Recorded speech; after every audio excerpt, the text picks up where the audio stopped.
gentlemen, this contest set for one fall is for the WWE Championship.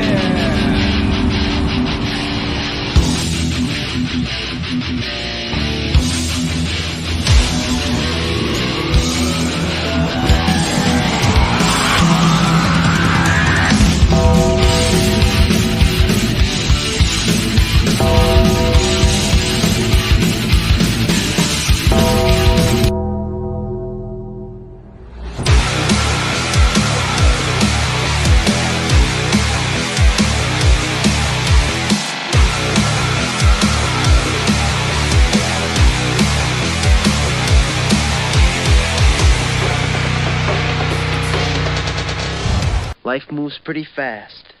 You don't stop and look around once in a while, you could miss it. Welcome to another edition of Around the Turnbuckle. I'm the Big Alboski. That guy right there is Professor Keith, as always. And ladies and gentlemen, boys and girls, everybody watching right now, whether you're watching live or whether you're watching on the replay, thank you. Thank you from the bottom of my heart.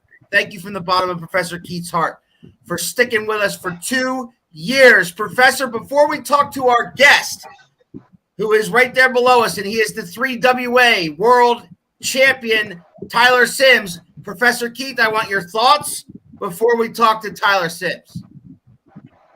My thoughts on 2 years. on 2 years. Yeah.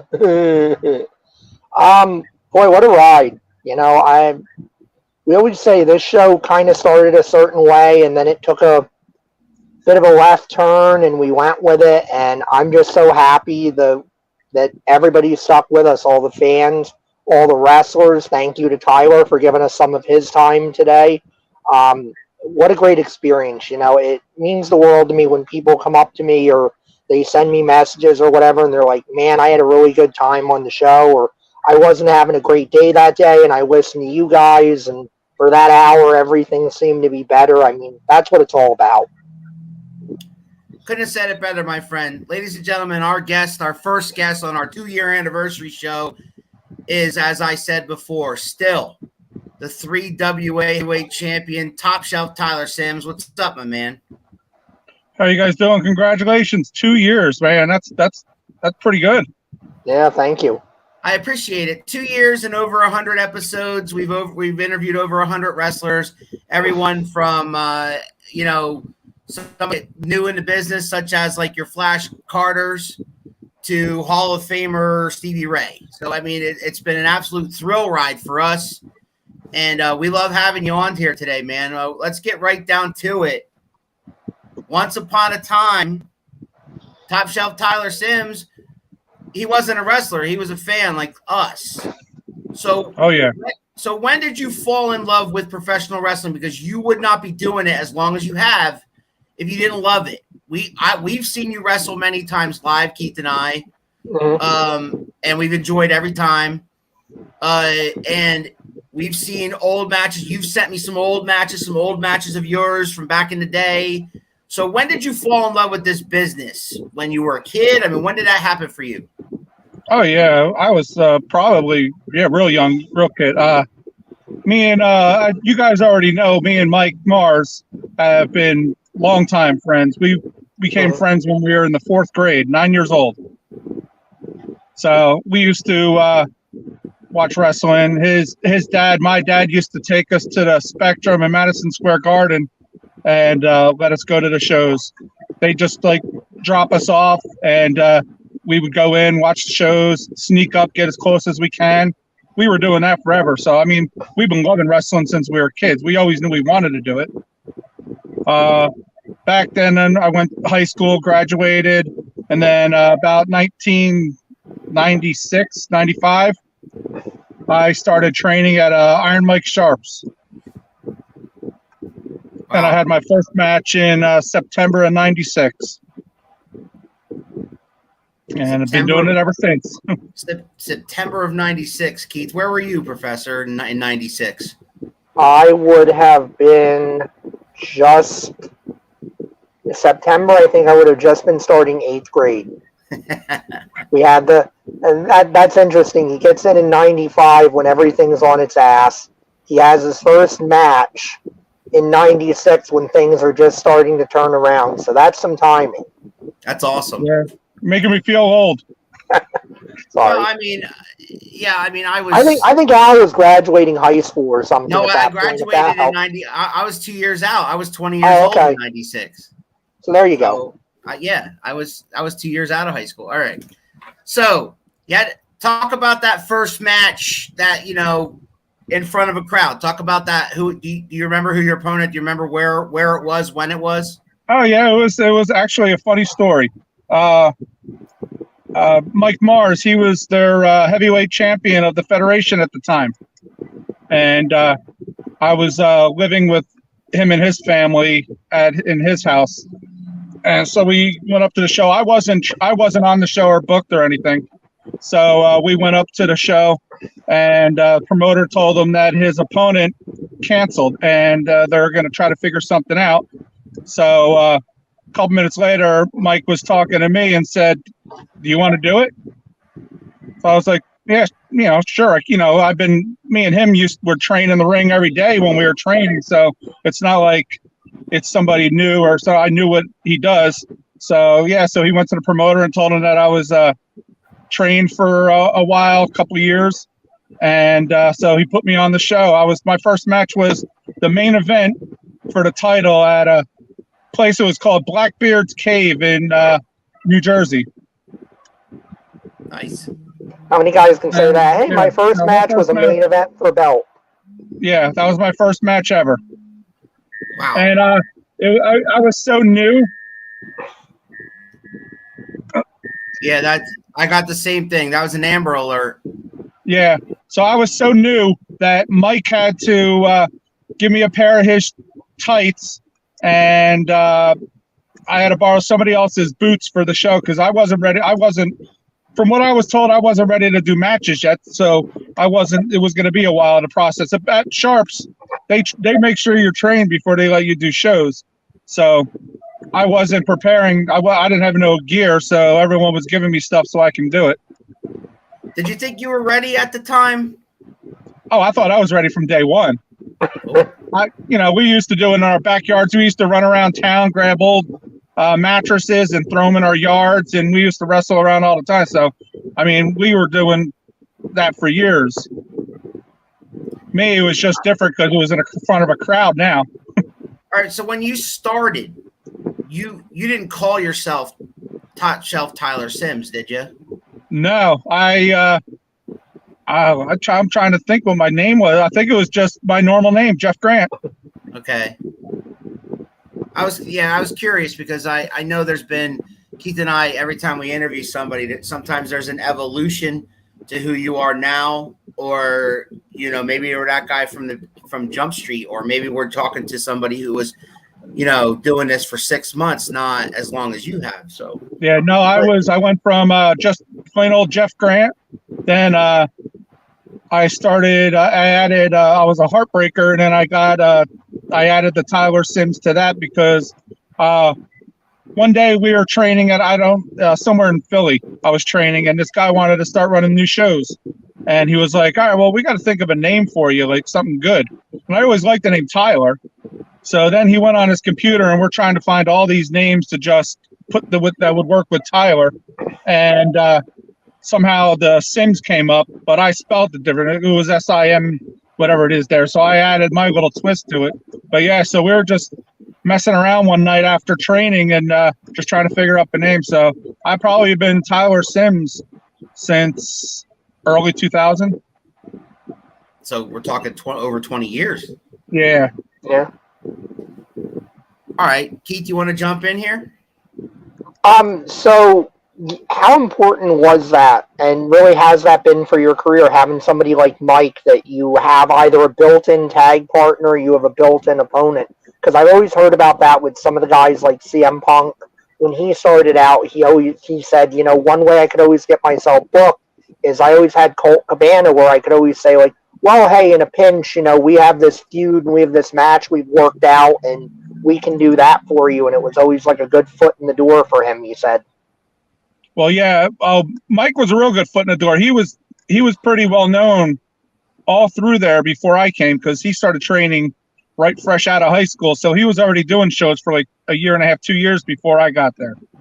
So I mean, he was pretty well known and because he has. I'm not going to die. He's always been one of the best. I personally think he was one of the best that slipped through and never made it. I can see that. He's always been in great shape. So I've always had.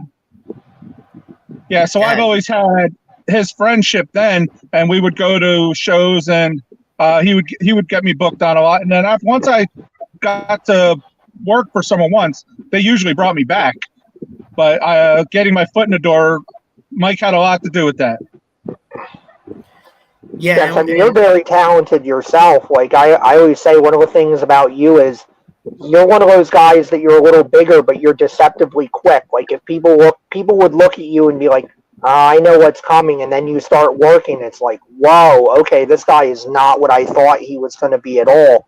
Like that's the one advantage I have. Like with my size, I can work with the little guy or the big guy. Mm-hmm.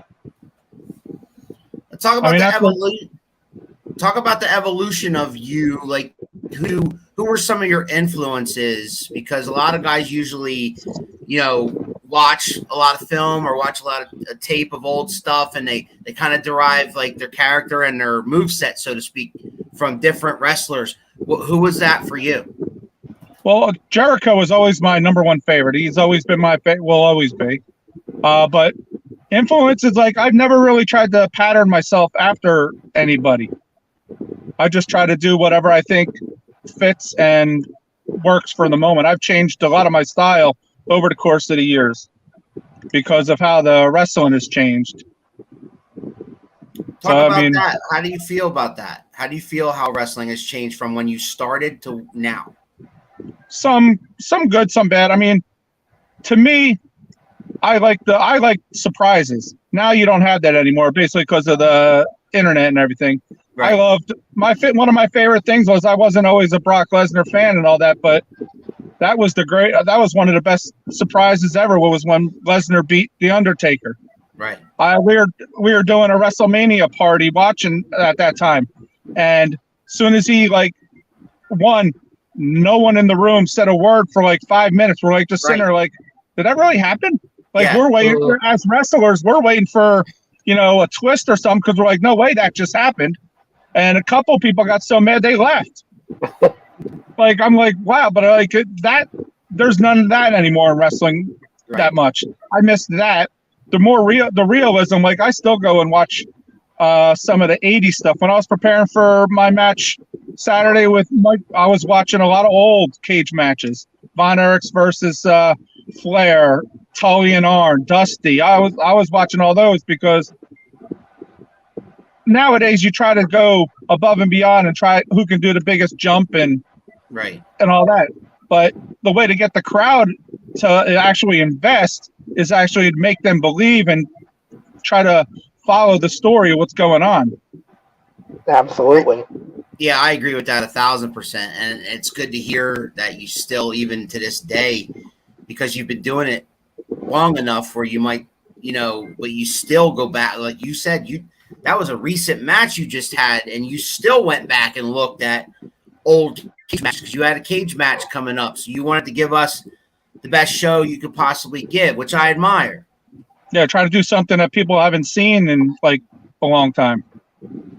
Everyone can see a moonsault off the top of a cage or something. Right. Mind you, I probably can't do a moonsault off the top of a cage. I'll be the first to admit that. So I do what I can actually do. We got a comment here from Thundercat Keith, our old friend. Yes, I miss the old days of wrestling, pre-internet, man. You didn't know anything. Now everyone knows what's going on to happen 2 weeks before it happens. Sure. Or sometimes they think they do. I couldn't agree more. I miss, being a kid of the 80s. I miss the old school, the surprises, like you said. I miss kayfabe. I miss all that, mystery of it all. You never know what was going to happen next. And then you have all these dirt sheets and you have all these guys trying to break that story, right, about who's going. nowadays it's who's leaving WWE to go to AEW or vice versa. And I don't want to know. I just want to tune in one day and say, holy shit, that's, you know what I mean? Yeah, like for another example, the Cody Rhodes thing at WrestleMania with Seth. Right. Everyone knew he was going to be there. Everyone it was knew like a small part, like maybe he wasn't going to be there, but everyone pretty much knew he was the guy coming. How good would that have reaction have been if nobody knew who Seth Rollins' opponent would have been, and then that popped up? I still think he got it. I still think he got a decent pop, despite the fact. Despite the fact that place would have went crazy bananas. Like the cameras would have been shaking. They would have been so loud if no one knew it was going to be him. And Keith, do you agree with this or don't agree with this? That the reaction of Cody Rhodes was a little bit more over the fact that Vince didn't change him. Like, we're used to Vince bringing guys in and making them what he wants to do, right? Yeah, they brought him in, his MO. And they brought him in and they let him be who he's been, with the music and everything, the American Nightmare. Like, did that help with the pop that they hear that music? And because they heard that music, and that's where the roar started, right? Oh yeah, I totally believe that it would have been a lot different if they brought him in somebody else. Yeah. Mm-hmm.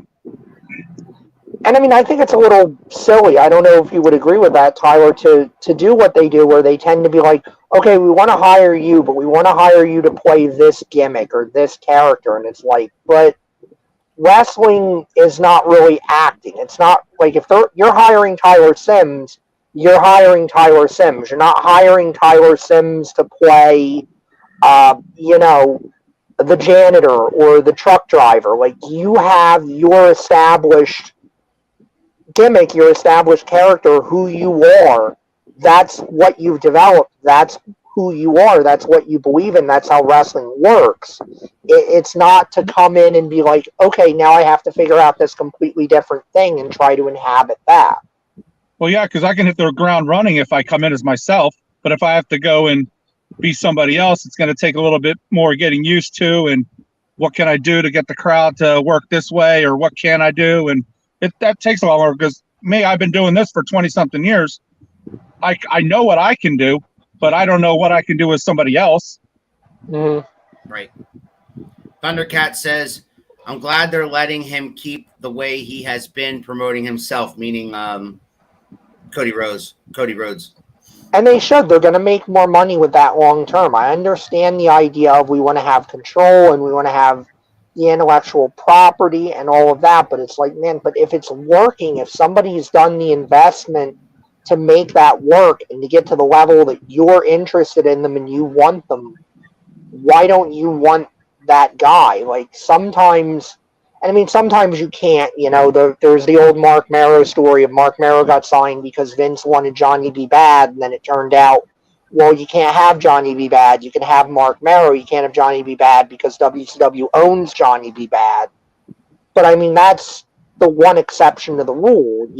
If again, going back to Tyler, if you're signing Tyler Symz, why don't you want Tyler Symz? Isn't Tyler Symz what got you interested? What got you to the point where you wanted to give him a contract? You wanted to give him money? Why would you take somebody who's established, who's doing well, who's been doing this for a long time, and then say, now we want you to do something completely different, hope you don't trip and fail? Like, why? That doesn't make sense to me. Totally agree.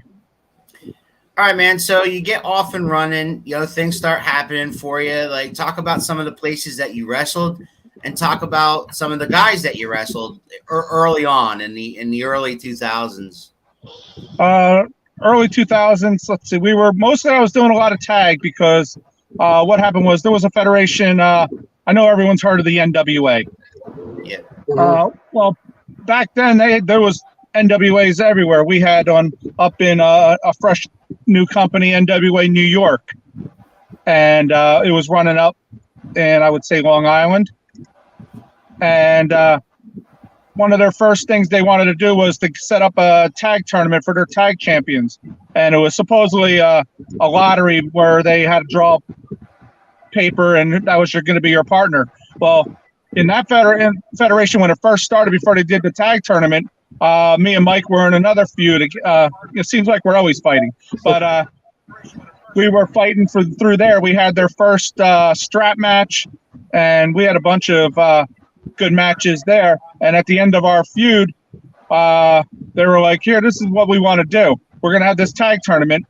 You guys are going to get teamed with each other, and through the first couple rounds of the tournament, you know, one being that one's the heel, one's the face, you guys aren't going to get along, and slowly you guys start the team together, and by the end, you guys are gelling, and you end up winning the tag titles."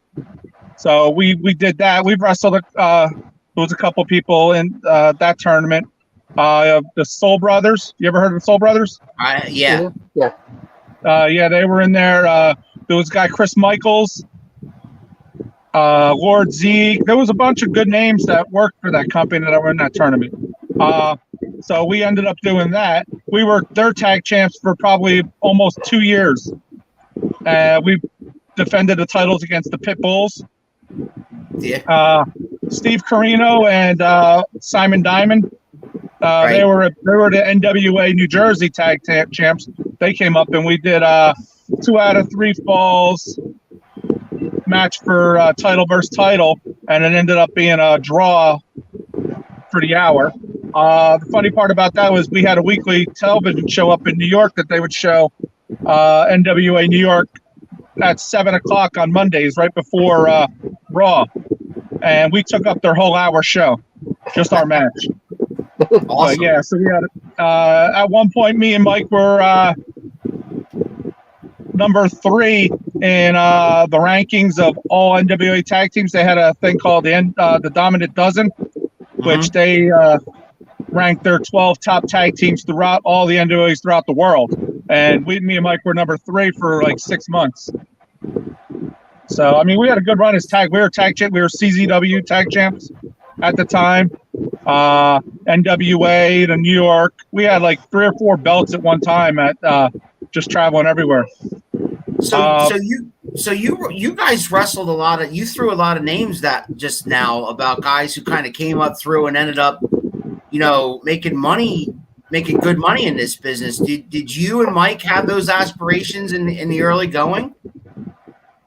Oh yeah, you always want to make it, but life sometimes changes your goals. And when we were really big and getting real popular and some steam, I got married and was about to have my first child, and my ex-wife at the time, I mean ex-wife now, but at the time she was like, there's no way I can be married to someone that's never going to be home. Right. So I chose my pregnant wife over having a chance to move up. But I mean, I'm not upset. I mean, I could say I'm upset now because now we're divorced. But at the time, I didn't regret it at all because, you know, family. Simon, Yeah, you were taking care of family. Greg says Simon Diamond was the fitness guy in WWE, right? No, that was Simon Mike Dean. That was Nova Simon Dean from ECW. Simon Diamond was Lance Diamond. Right. Yeah. Chris says you were in a tag team. Who is or who was your favorite tag team of all time? The Rock and Roll Express. Great answer. Without batting an eye, you said that, Keith. Yeah, I got to wrestle them, and I got to actually be in the ring with them twice. I've got to wrestle them twice. Once me and Mike wrestled them, and one time me and Malcolm King wrestled them. Talk about either one or both of those experiences. The first time, the best story was we were driving to the show, and our car broke down. And we were like about an hour away from the show, and we had to talk, and we called, and one of the fans came and picked us up for the show, so we'd make it. And this probably was the worst ring I've ever been in. I would rather have taken bumps on the concrete than in that ring. Ow. It was so hard. But yeah, I mean, those two were great to work with. And being the veterans, they even let us put the match together and call most of the match. That's awesome. Wow.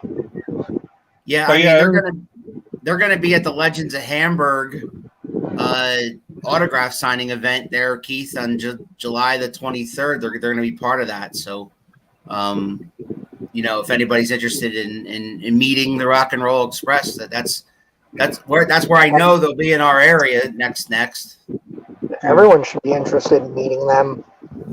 Well, but yeah, then after tagging for a while, then we decided, we're both really good. I mean, tagging, yeah, it's fine, but we can win singles titles anywhere we go.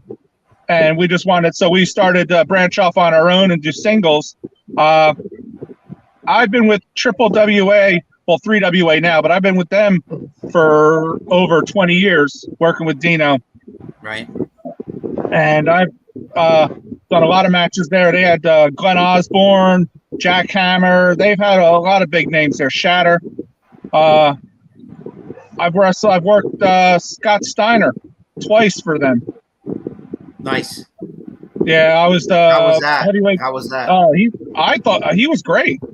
You hear so much about him, but I had not one problem with him. He was great.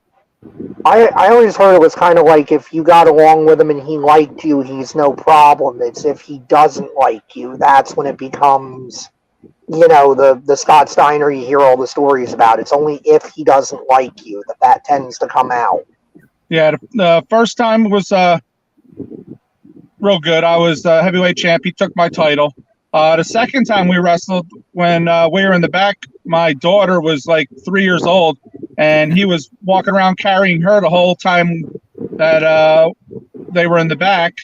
So we had our match set up, and when near the finish, we were supposed to use a table for the finish. So we're about to, and this was at Lock Haven University. So we're sitting there, main event. The way they set it up was I had me and Mike were the Triple WA tag champs that night, and we had to defend our titles. You ever heard of the Nigerian Nightmares? I don't think so. Sounds familiar. They were two big, huge black guys. They were like 400 pounds each, but Wow. they were our opponents. So we wrestled them. They were throwing us all over the building, and we ended up winning. But then originally Scott Steiner's opponent couldn't make the show, so they worked out a plan. So after intermission, or right before intermission, they had a battle royal. The winner faces Steiner, and I ended up winning that. So I had to fight Steiner the second time. So we're talking over, and the finish was we're going to get a table involved. So right when we're at the curtain, ready to walk through, Dino comes over and goes, "Hey, I don't think we should. The school doesn't want us to do the table." I was like, "Okay, all right, yeah, okay, sure, we'll figure something out." So he leaves. I'm about to walk through, and Scott taps me and goes, "Are we still doing the table there?" I was like, "That's up to you. You have more pull than I had." He goes, "Yeah, we'll do it." And then I walked out. So, but the thing that got messed up was Scott ended up costing Dino money there because we decided to do this table anyway. But my manager at the time went and grabbed the wrong table. He grabbed the school's announce table that they use for their schooling events, and this thing was probably about this thick. And yeah, I was shocked. I went right through it, but yeah, we used the wrong table and ended up costing Dino money. Good God. Talk about working with him, because you said you've been with them for 20 years, and Keith and I have come down to shows. Now, we even started coming down to shows about 2 years ago, and we enjoy ourselves every time. We have a good time, and we've gotten to know a lot of the guys. We've gotten to know Dino, and Dino, thank you. We want to thank Dino for everything he's done for us. I mean, we're actually getting to call professional wrestling, which is awesome. I'm excited about that. Keith and I are excited about doing that for you guys. But talk about working with Dino Sana. The way he talks is entertaining in its own right. For some reason, I've been wrestling with him for over 20 years, and he still calls me to this day Taylor Symz. Even on my pay envelopes, they say Taylor Symz. Today, I can't convince them that my name's Tyler, but yeah, he's one of a kind. No, but he's great, and he trusts most of his guys. Like anything me and Mike say, and like he always says, if you're going to try something, run it by us, run it by him or Paul. But he usually gives me, Mike, free reign because he knows how much we care about the business, and we're not going to do anything to jeopardize him or his company. So, I mean, he gives us free reign on that, and he's willing to let us do whatever he wants. Like, I took a year off of wrestling, and when I started coming back, that was the first place I went back to. And Dino and Paul were great. They're like, if you just want to come up, anytime you get a chance to come to the show, just come on up. You're on it. So, like, I had a free booking. They didn't have to book me or nothing. Just, hey, you show up, you're on the show. So that meant a lot for when I first started coming back. And yeah, I'm just loyal to them. They're my first choice when I do a show. And it seems like they're loyal right back. You know what I mean? Oh yeah.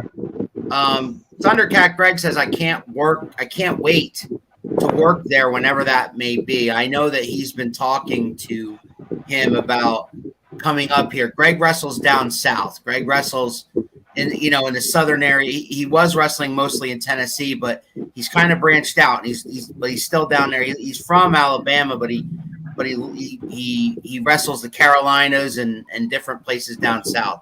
But he wants to wrestle up here in PA. The sooner the better. And I mean, he's been doing it for 17 years, so it's not like a guy that's brand new. It's he's Keith and I have gotten to know him, and I hope he comes up here. I mean, man, I'm going to be front row ringside for that, right, Professor? Oh, absolutely. Greg's a great guy. He's a great wrestler. Absolutely. Open so challenge, let's talk. you make it up. You open challenge. You make it up there. I'll get Dino to book it. Wow. Nice. So he flashes the title. So let's talk about that. But well, let's back up a minute because we were talking about you've been talking mostly about your tag team with Mike. Which was it always called Extreme Fahrenheit, or was there other names that you guys used? That was the first name we had. Okay. So yep, we've always been Extreme Fahrenheit. The last time you were on here, we had a 3WA pre-show where you both were on here and you were getting ready to take each other on. And you, by your own admission, said you guys have been the best of friends, the worst of enemies. Like you guys have, gone back and forth. You've been together, you've been apart. You've been together, you're apart. I'm not going to ask you what keeps bringing you back together because obviously you've been friends since you were kids. That's the easy answer. But right now, as we speak, what does it mean to you carrying that belt around, being the 3WA champion, and your main rival at the moment is your friend, Mike Mars? We've always had this who's the best. We've always had the argument who is the best. So to me, that I'm holding this title still means I have the advantage right now. I can pinpoint and say, hey, I'm the best. Until he defeats me and takes that, he can't say he's the best. So that's the one argument. I'll put that out there. I'll put that argument. I could always say I'm the best because I'm the one holding the title. I'm the one that got the W the last time we wrestled. Talk about your relationship with the original Hat Guy.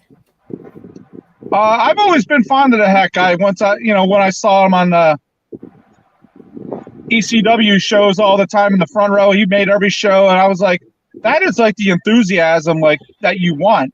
And then he started managing, and for years he's always been telling me he wants me to be one of his guys he manages, and I'm okay being by myself.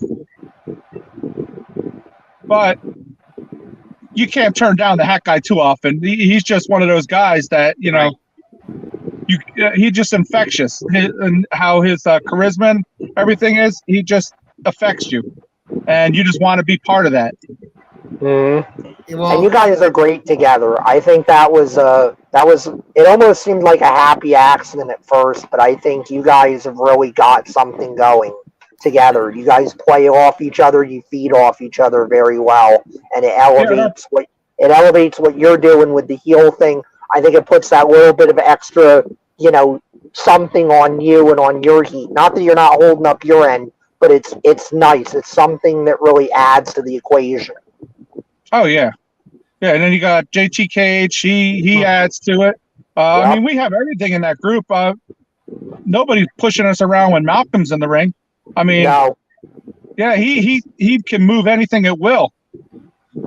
And the fact Professor. that me and him used to be a tag team and tag champs in a couple places. So if ever we get the chance to team somewhere, it's like we already have the chemistry, so we already have that advantage going. So I mean, our group's stacked.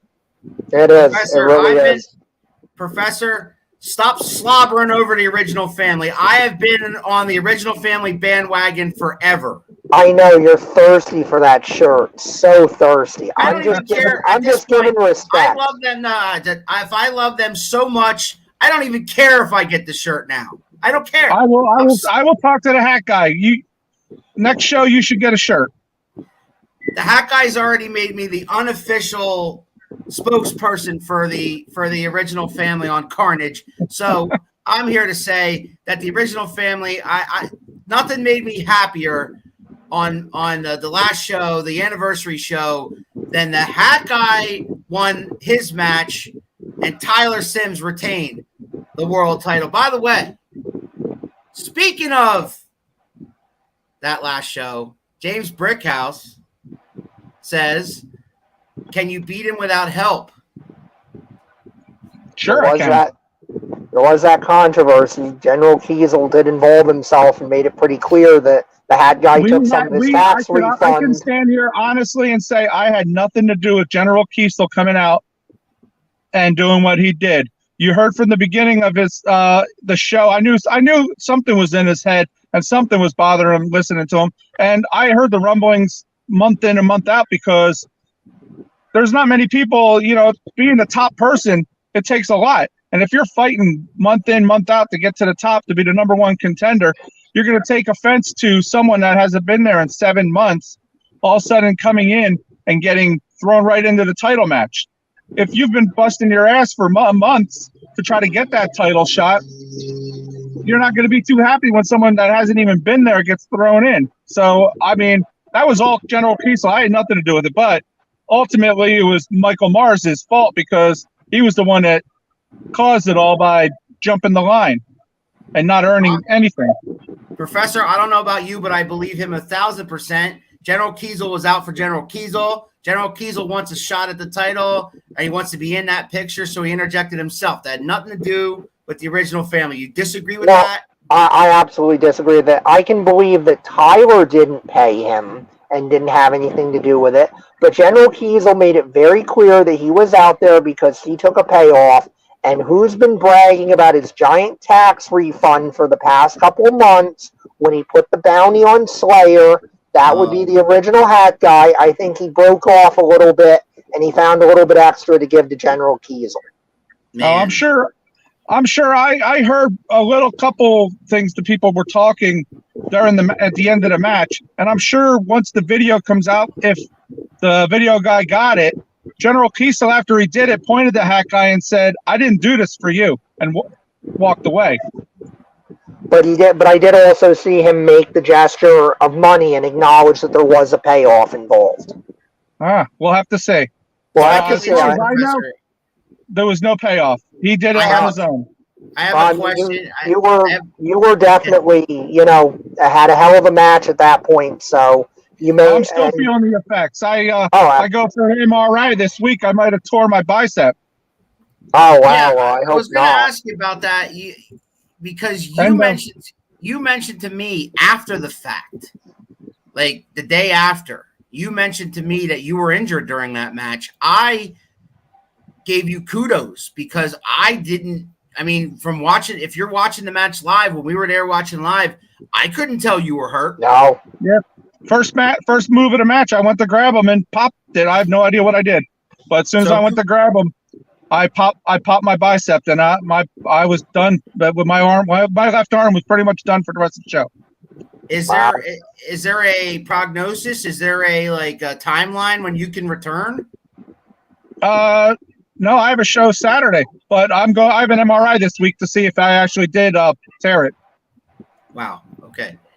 I wish you luck with that. Unless I have surgery, I'm going to keep wrestling. Unless I have surgery, I'm going to keep wrestling. Which I love. That's awesome. I do. I admire that. Chris Vant, a big friend of ours, says, do you have that one match that you were in that was the toughest you ever been in or will always remember? Actually, I have two. One of the toughest was, you guys all know Demetrius Arion. Mm-hmm. Yeah. We did a show in Philadelphia, and in his hometown. We wrestled probably about 45 minutes, back and forth. That's it's tough enough wrestling 45 minutes, but when you're trying to avoid getting thrown around by someone as big and strong as Demetrius, and then still trying to get some offense in, it's tough, and that's one of my most memorable matches.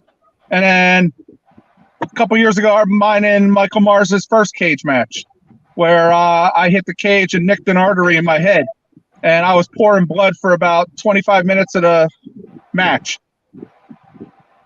Yeah, JT Cage sent me video of that. It actually hit the ceiling. It was so bad. My blood is still on the Coventry Mall ceiling there. If you ever go to that place, my blood's still there. But yeah, I was just pouring blood. And I got a couple comments here I got more comments from Brickhouse. He didn't do it for the hat guy. He did it for the money. That would be my contention. And he said, I got to run back into work. Hope to catch more later. Thanks for chiming in, Brickhouse. I got to give you credit. I know you're working, and so thanks for chiming in during your break. When you want to tell him also next time he wants to say something that actually means something and might be true, then you can chime in. Until then, shut up. Wow. You heard what he said. All right. So yeah. Thundercat says, gotta fight through that pain. I admire that. Hey, I don't want to give up I worked hard to get that title. I ain't just going to give it up because I hurt my arm. Yeah, man. And listen, kudos to you for the way that you do carry yourself as champion, because there are guys that, you might, wrestling fans refer to them as guys. Sometimes guys make the title better, or sometimes, guys, need it. Keith, you know what I'm talking about there? They either make it better, or maybe you can describe that better than me. No, I know what you're saying. Yeah, I think the thing is, some guys make the title, sometimes the title makes. Right. Mm-hmm. And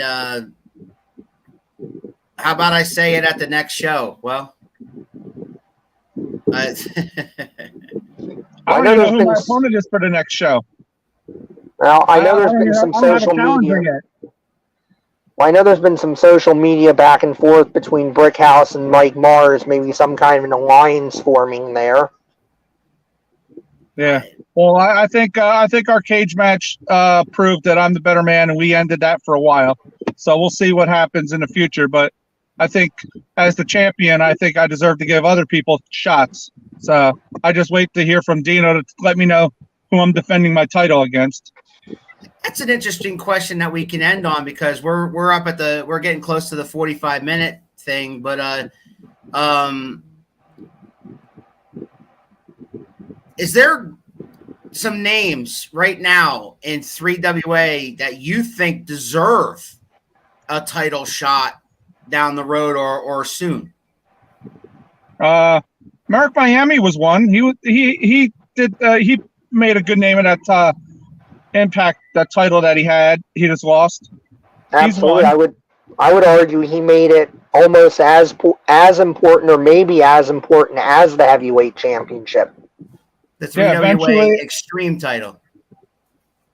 Yeah, right? And eventually I would say probably bring the Brit back, and he held the title for so long. He definitely deserves another shot trying to win it back.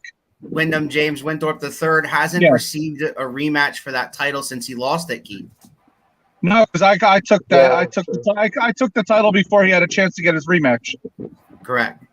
He is one half of the tag champions at the moment, so shout out to him and Theo Ivory. But you know, two. I mean, there's a lot of new guys that are trying to make a name for himself. I mean, I'm open to anybody that thinks they're better and can take it from me. I love proving people wrong. To be honest with you, I hate to say this because I know it's going to raise the ire of Keith, but I'd like to see against General Kiesel because he usually hates heel versus heel stuff. But I think it'd be a great match. We've had honestly, we've had many matches for other companies, and we've gone back and forth. I'm not going to say I beat them every time, but hey, you know, everyone loses eventually. Obviously, I'm a 3-time heavyweight champion. I've obviously have lost some matches. Right. But yeah, I agree. General Kiesel, if he can get the feet, I'm sure Michael Mars is going to be after him. So if he can get through Michael Mars, he definitely earning of a shot. Absolutely, that would be a good contention. He deserves a title shot of any kind. I just don't want to fight him, but I'm sure he deserves a title shot for anywhere. So you've been doing this for quite some time, right?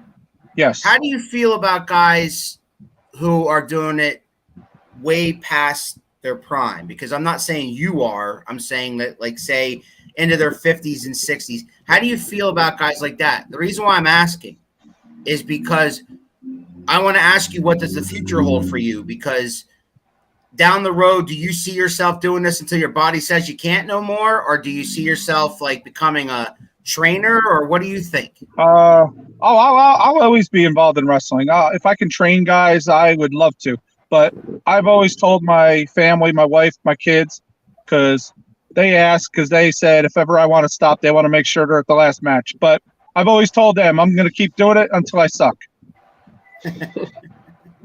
If I don't belong, if I honestly believe I don't belong out there, I'm not going to do that because it's an embarrassment for wrestling. I have too much respect for wrestling and the fans that pay their money to come see us. I personally don't want them leaving and going, man, that Tyler Symz, I wish he'd just give it up. He sucks. He used to be. I don't want he used to be so good. I don't want people to be saying that about me. So if ever I start to realize I'm losing it, I'm gonna get out. There you go. I wish everybody had that self-awareness. Since I still hold this, obviously I haven't lost it yet. No, you still got it. No matter how much longer you do this, I want to say thank you. I want to say thank you for every match I've seen you wrestle in, and I want to say thank you for your entire career because I respect you to the utmost, all right, for doing it as long as you are and to keep doing it. The passion is there. You love wrestling just like I do. You love wrestling just like Keith does. You love wrestling like wrestling. You have your wife, your kids, wrestling, right? Tell me I'm wrong. No, that's true. So my wrestling's very high up there. Yeah, and so my point being is, man, I respect you. I wish you nothing but the best, health, all that cool stuff, and I can't wait to see what you do next. And I appreciate your time here. And if you ever want to come on again, so that we can talk about what's new or what's going on with you or how you whatever you want to talk about, you are more than welcome here anytime. I appreciate it. And I do want to say you guys are doing a hell of a job on Carnage. That honestly, it makes the matches so much better to watch when there's commentary. Thank you. We're trying our best. A hell of a job. Professor, you got any parting gifts for my man before we bring on our next guest? Yeah, I just want to say again, thank you for the compliment. Trying really hard. I know you've had some notes for us, and I appreciate that you've been one of the guys that's active and like, hey, make sure they say this, or here's something they could point out and whatnot, and that's only going to make us better, and hopefully it makes your matches better. You feel like we're doing a good job for you that way. I'm wishing you. Yeah, and I'm wishing you well on the bicep. I hope the MRI goes great, that it's just, something minor that's going to heal on its own. You're not going to have to, miss any time or have any, undue discomfort there. So we're definitely going to be saying our prayers for that for you. I appreciate it. Thank you. Good luck on more years of this. Yeah, thank you.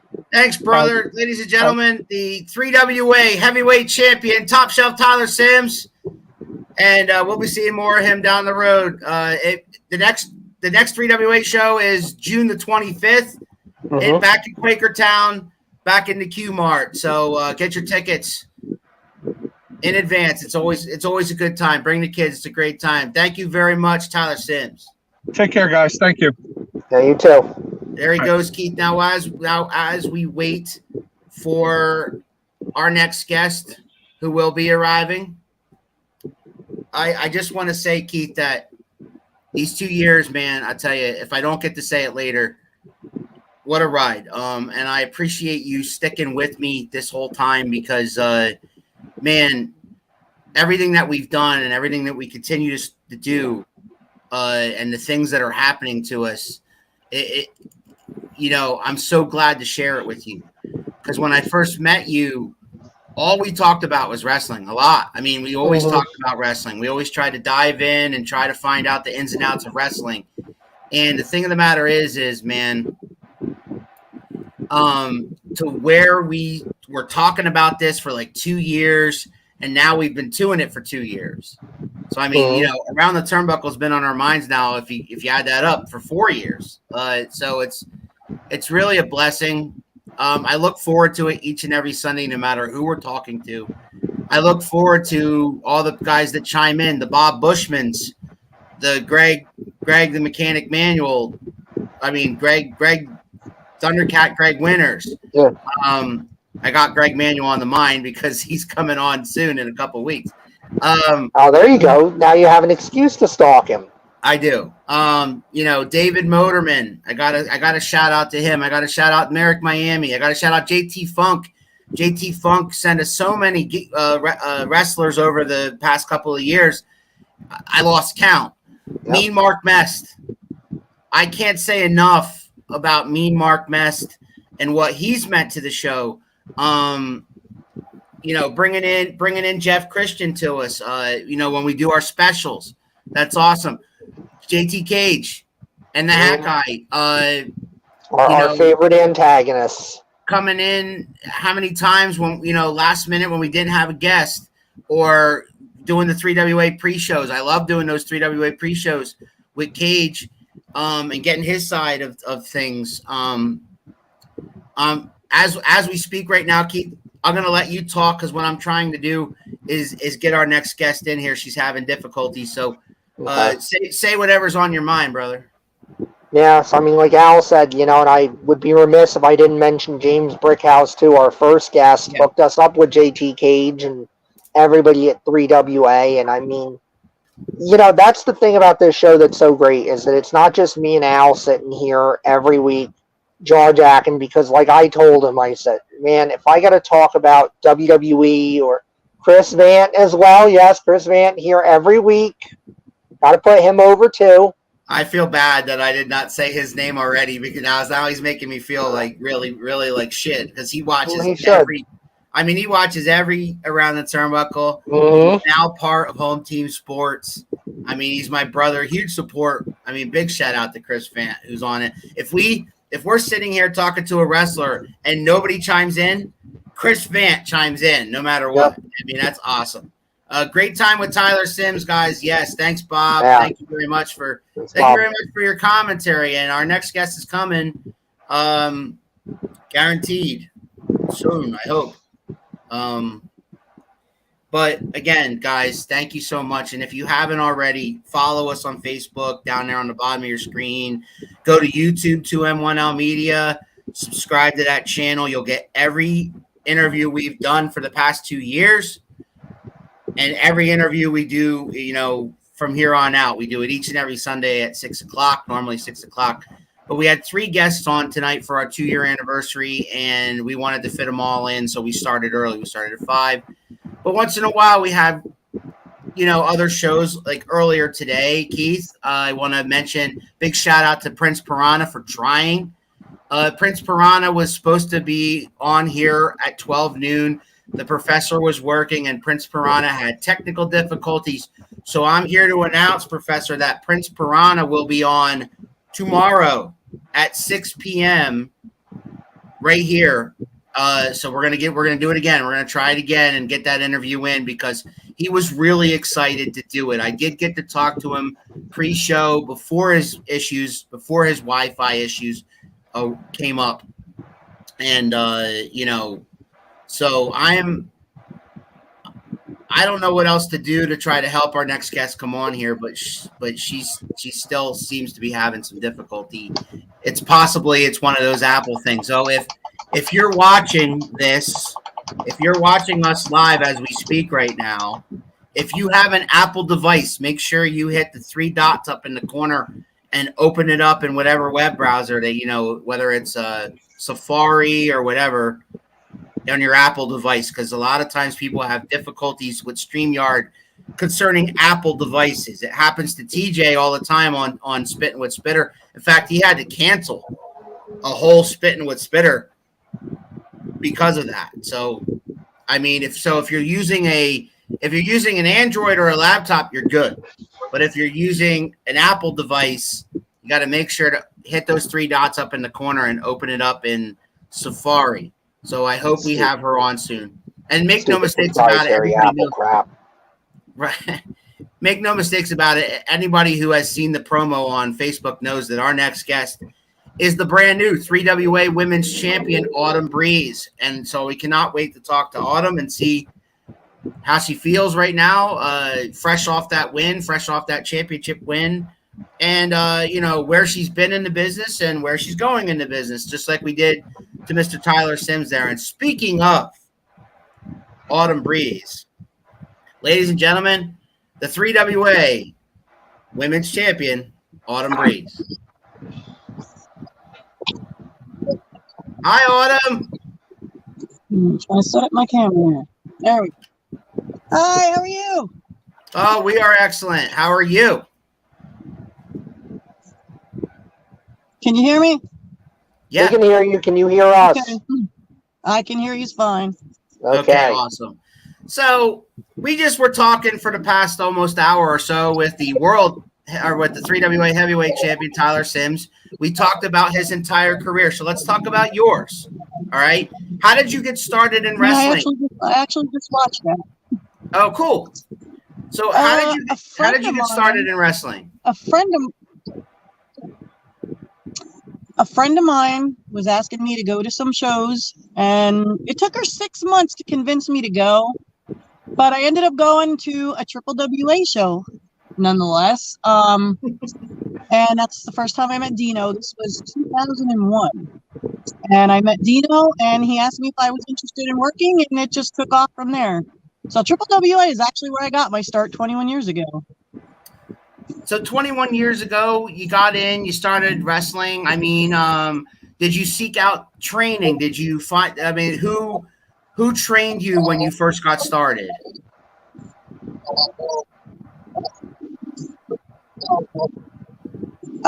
It started out with Demetrius Arion and a couple of other Triple WA workers, and a name people don't really want to hear nowadays, but Rock and Rebel also helped train me. So while I was training, I was managing people like Glenn Osborne. So yeah, in Triple WA. So I mean, it was hard work, but it's worth it. But you've wrestled other places besides 3WA. You've wrestled, like, I've seen you booked in other places, especially lately. Talk about those places. PCWA. There's that Amber Alert again. Sorry. Yeah, I know. PCWA, I still work there. I started there probably a few years after I started wrestling. I held the women's title up there 4 times.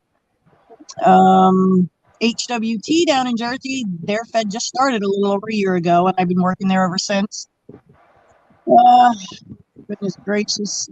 IWA Vintage Pro in Jersey, I just started working down there recently. I do some shows in Tennessee. I was down there in January. I go down again in 2 weeks for Liberty Pro Wrestling. So yeah, I mean it's been busy lately. I'm not complaining though. So let's talk about your title win this past show, the 42nd anniversary win, where you became the women's champion at 3WA. But I talked to some of the fans afterwards. Keith and I were there live. I talked to some of the fans afterwards, and all they could talk about was your interference in JT Cage and Hat Guy's match, which actually inadvertently caused the Hat Guy to win the title. Can you explain what happened there? JT Cage, for the record. JT Cage is the reason I came back to Triple WA. I mean, I've been out of Triple WA for years, but he started running his mouth on Facebook, so I was going to come down and just watch a show and watch him lose, and he called me out that night.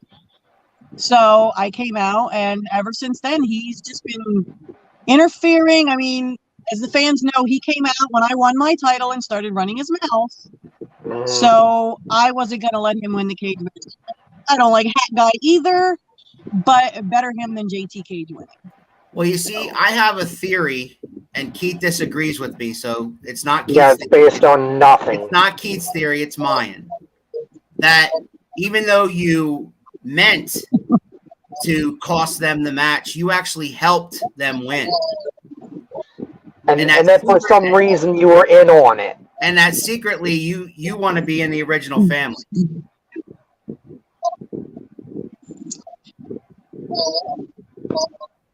She's speechless with how ludicrous that is. Oh, I hate JT Cage with a passion. I hate the Hat Guy.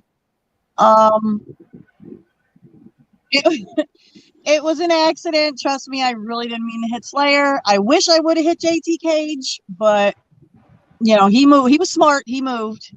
But yeah, it was not my intention to help the original family. Trust me.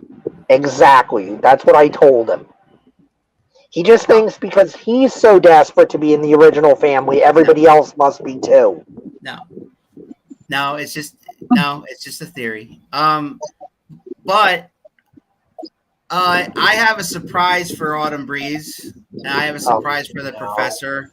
And joining us right now is JT Cage and the Hat Guy. Oh, there it is. You see, no. I believe you know each other. All this is dumb. Like, Autumn Breeze. Really? Toots. You come out and cost me. I couldn't celebrate with the king of the cage. I couldn't even celebrate with the original Hat Guy because of your bull. Like we're gonna talk about this. Let's talk about it. All right. Like, why were you there? Why did you have to come out and you're so helping here and the Brick House Club and you trying to help people and then I'm here just doing my thing and you cost me that match and I'm supposed to be okay with that? No. This man won that match fair and square. King of the cage. But then there is Autumn Breeze. Toots. You have to interfere. You have to interject and you screwed that up. And you screwed it up. What do you got to say for yourself, Toots? I got nothing to say? You started this whole feud, sweetheart. You called me out, remember? And now you came out at the end of my match and you ran your mouth again. So what did you want me to do? I'm not just going to sit back because you're not going to run me. I'm sorry. I congratulated you.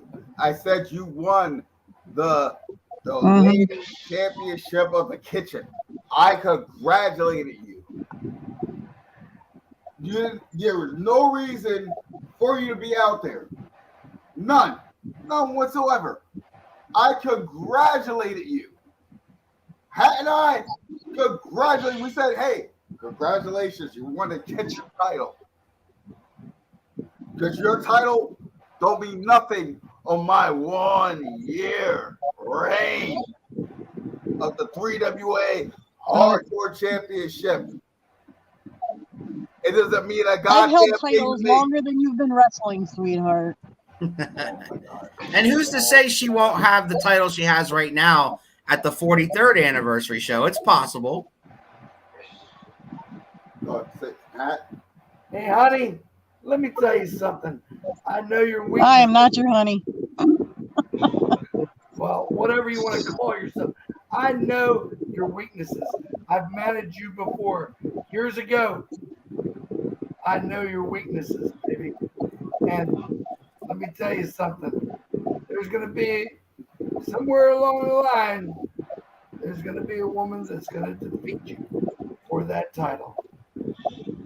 That's all I got to say. Well, we'll see. You think you can knock me in the nuts and then get away with it? I haven't forgotten about that. I've gotten away with it this long. And people, the fans in 3WA, they love that. They love when you freaking knock me in the balls. You know what, honey? That will Yes, they did. happen again. And let me tell you something there, Autumn Breeze. You will definitely regret the day that you ever did that to me. Somewhere along the line, you will get yours, honey. I guarantee you that. You can laugh all you want. Is that supposed to scare me? Yes, and it's gonna scare you. Is that supposed to scare me? I've known you as deep down inside. I've known you as long as I've been wrestling, greatest sweetheart, manager. so I know your weaknesses too. Just remember that. I am the greatest manager in 3WA. And I have. Just remember, I know your weaknesses too. Shut up, what? Professor Keith. You have nothing to say about this. Mm-hmm.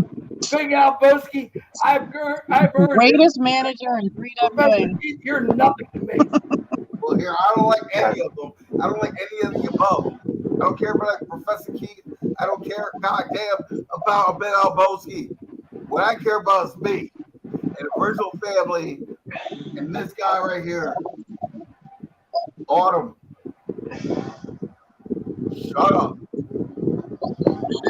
This is my interview, sweetheart. You're not even supposed to be here. Go back to the kitchen. Why are you here? Shut your cameras off. Shut your camera off. Professor, did he just say that he doesn't care about the Big Al Boski? That's what he said. See? Don't let that thing of a champion get to you. She is nothing. You know what? That's just it. The main keyword champion. She craves every night to be in the original family. Like, I am the 1 year hardcore champion. I am distinguished. I am like a fine wine. That's what I am. And I'm also the chili bowl cook-off champion. Oh, you even start with that. But like, you know what I mean? Like, but people want to keep disrespecting me. It's all right, brother. You don't worry about being disrespected. And you tell me to get back to the kitchen. Yeah. Maybe you should get back to the kitchen. Cook some more chili. I've been to the kitchen and I won. I've been to the kitchen and I won, Toots. Calm down. Calm down. Exactly. Go cook some more chili. Autumn Breeze is nothing. Don't let her. You the medicine chick? Okay, you can flash your little belt in front of the camera all you want. I don't need to hold my title up to put it on a long time ago. And you know what? You were mediocre at best.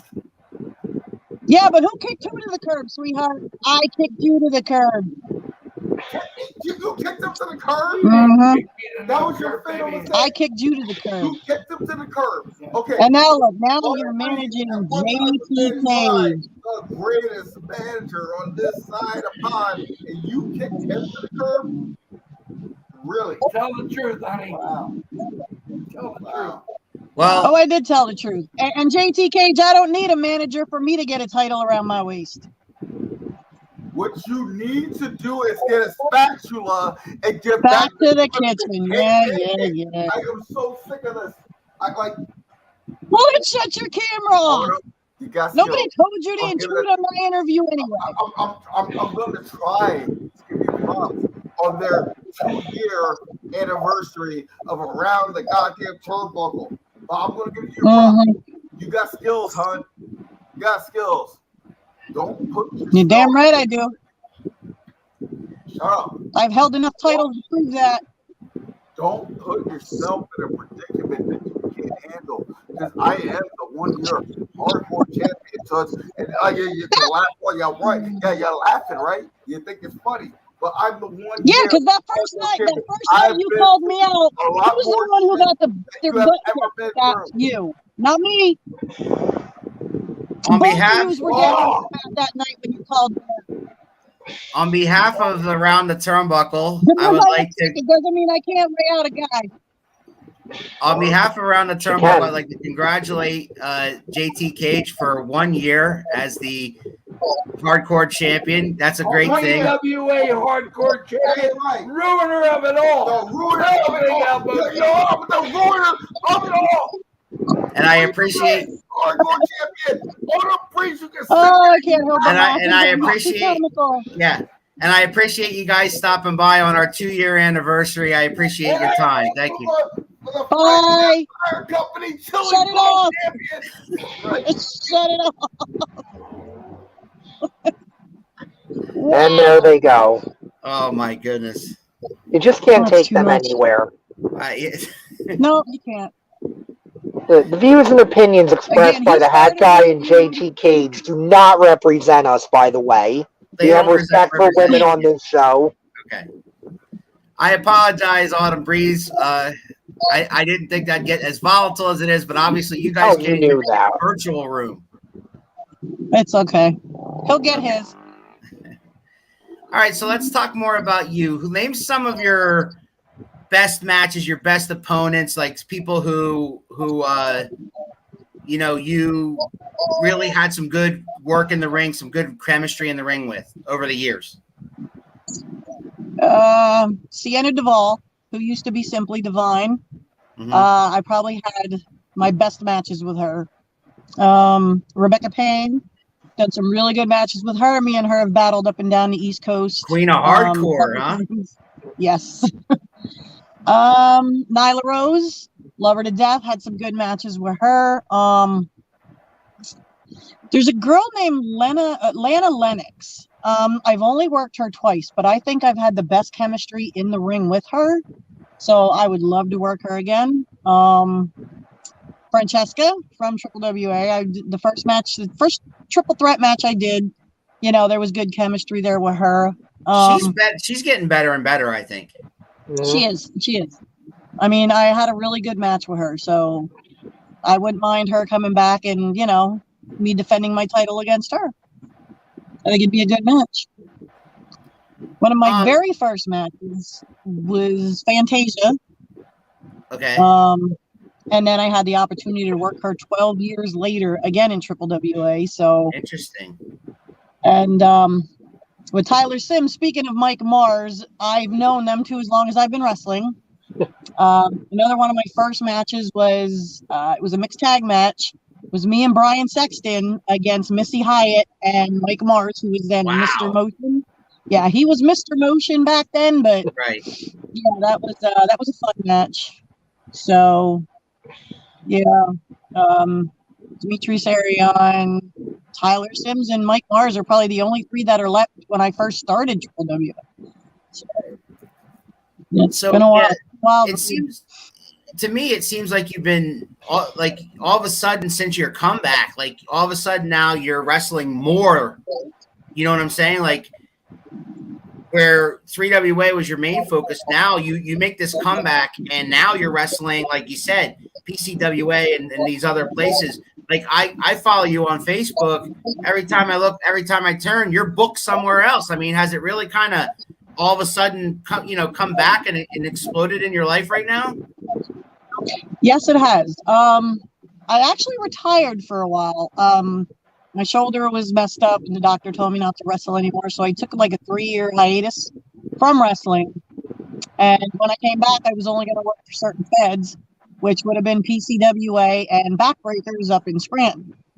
But it just started flourishing from there. So I just started taking more bookings and more bookings. So now it seems like this is my first weekend off in a while, so I got feels good a to take a couple. break. I got a couple questions here from Chris Vant, our buddy Chris. He says, "What did you do before wrestling? And how was it the 21-year journey? How has that 21-year journey been for you?" I didn't really do anything before wrestling except for, my regular 9 to 5 job. I watched WWE from the time, God, I can remember. I never really thought of being a professional wrestler until one chick forced me to go to a show, and I just loved it. I mean, I've never been to an indie show before that. And it was actually great. I mean, a lot of the indie shows now are better than sitting there watching WWE or TNA or anything like that. So, yes, the shows are a lot better. So, and as far as my 21-year journey, it's been great. I've met a lot of fantastic people. I've worked for a lot of different promotions. I've traveled New York, New Jersey, Maryland, Virginia. Like I said, now Tennessee. So, yeah, I'm really getting out there now. And like I said, the 21-year journey's been great. And I'm not going to stop until my body tells me it's time to stop. So, Keith, you want to talk to her? Because you've been awful quiet for a while. I know that's partially because the Hack Guy and JTK. Yeah, I mean, how are you going to interrupt what's going on there? They won't let you get a word in edgewise. I was curious, Autumn, now that you're the 3WA Women's Champion, you're holding the title that Wendy Richter held, that your friend Nyla Rose held, Chris Statlander has held it, and the last couple of years, I mean, let's face it, I don't think it's telling tales out of school to say it's been a rough couple of years for the 3WA Women's title. Vita Von Starr had to forfeit it. Then we had the title vacant for most of that time. So, I mean, do you feel kind of an extra responsibility with the baton seemingly somewhat dropped now that you're picking it up? Do you feel kind of a pressure to be like, okay, now I've got to bring this back a little bit. I've got to elevate it again. I've got to shine it up a little. Yeah, in a way I do, because I've known, the people who have held it, they either, like you said, forfeited or just stopped coming to the shows to defend it. So I do feel like I'm up on a higher pedestal than some of them women where now I have to make sure it's defended and I have to make sure it stays with me in the Triple WA. So it should be a task, but I'm up for it. Yeah, do you have any information on any opponents coming up, or you just kind of, hey, whatever Dino and Demetrius Arion throw at you, you're ready?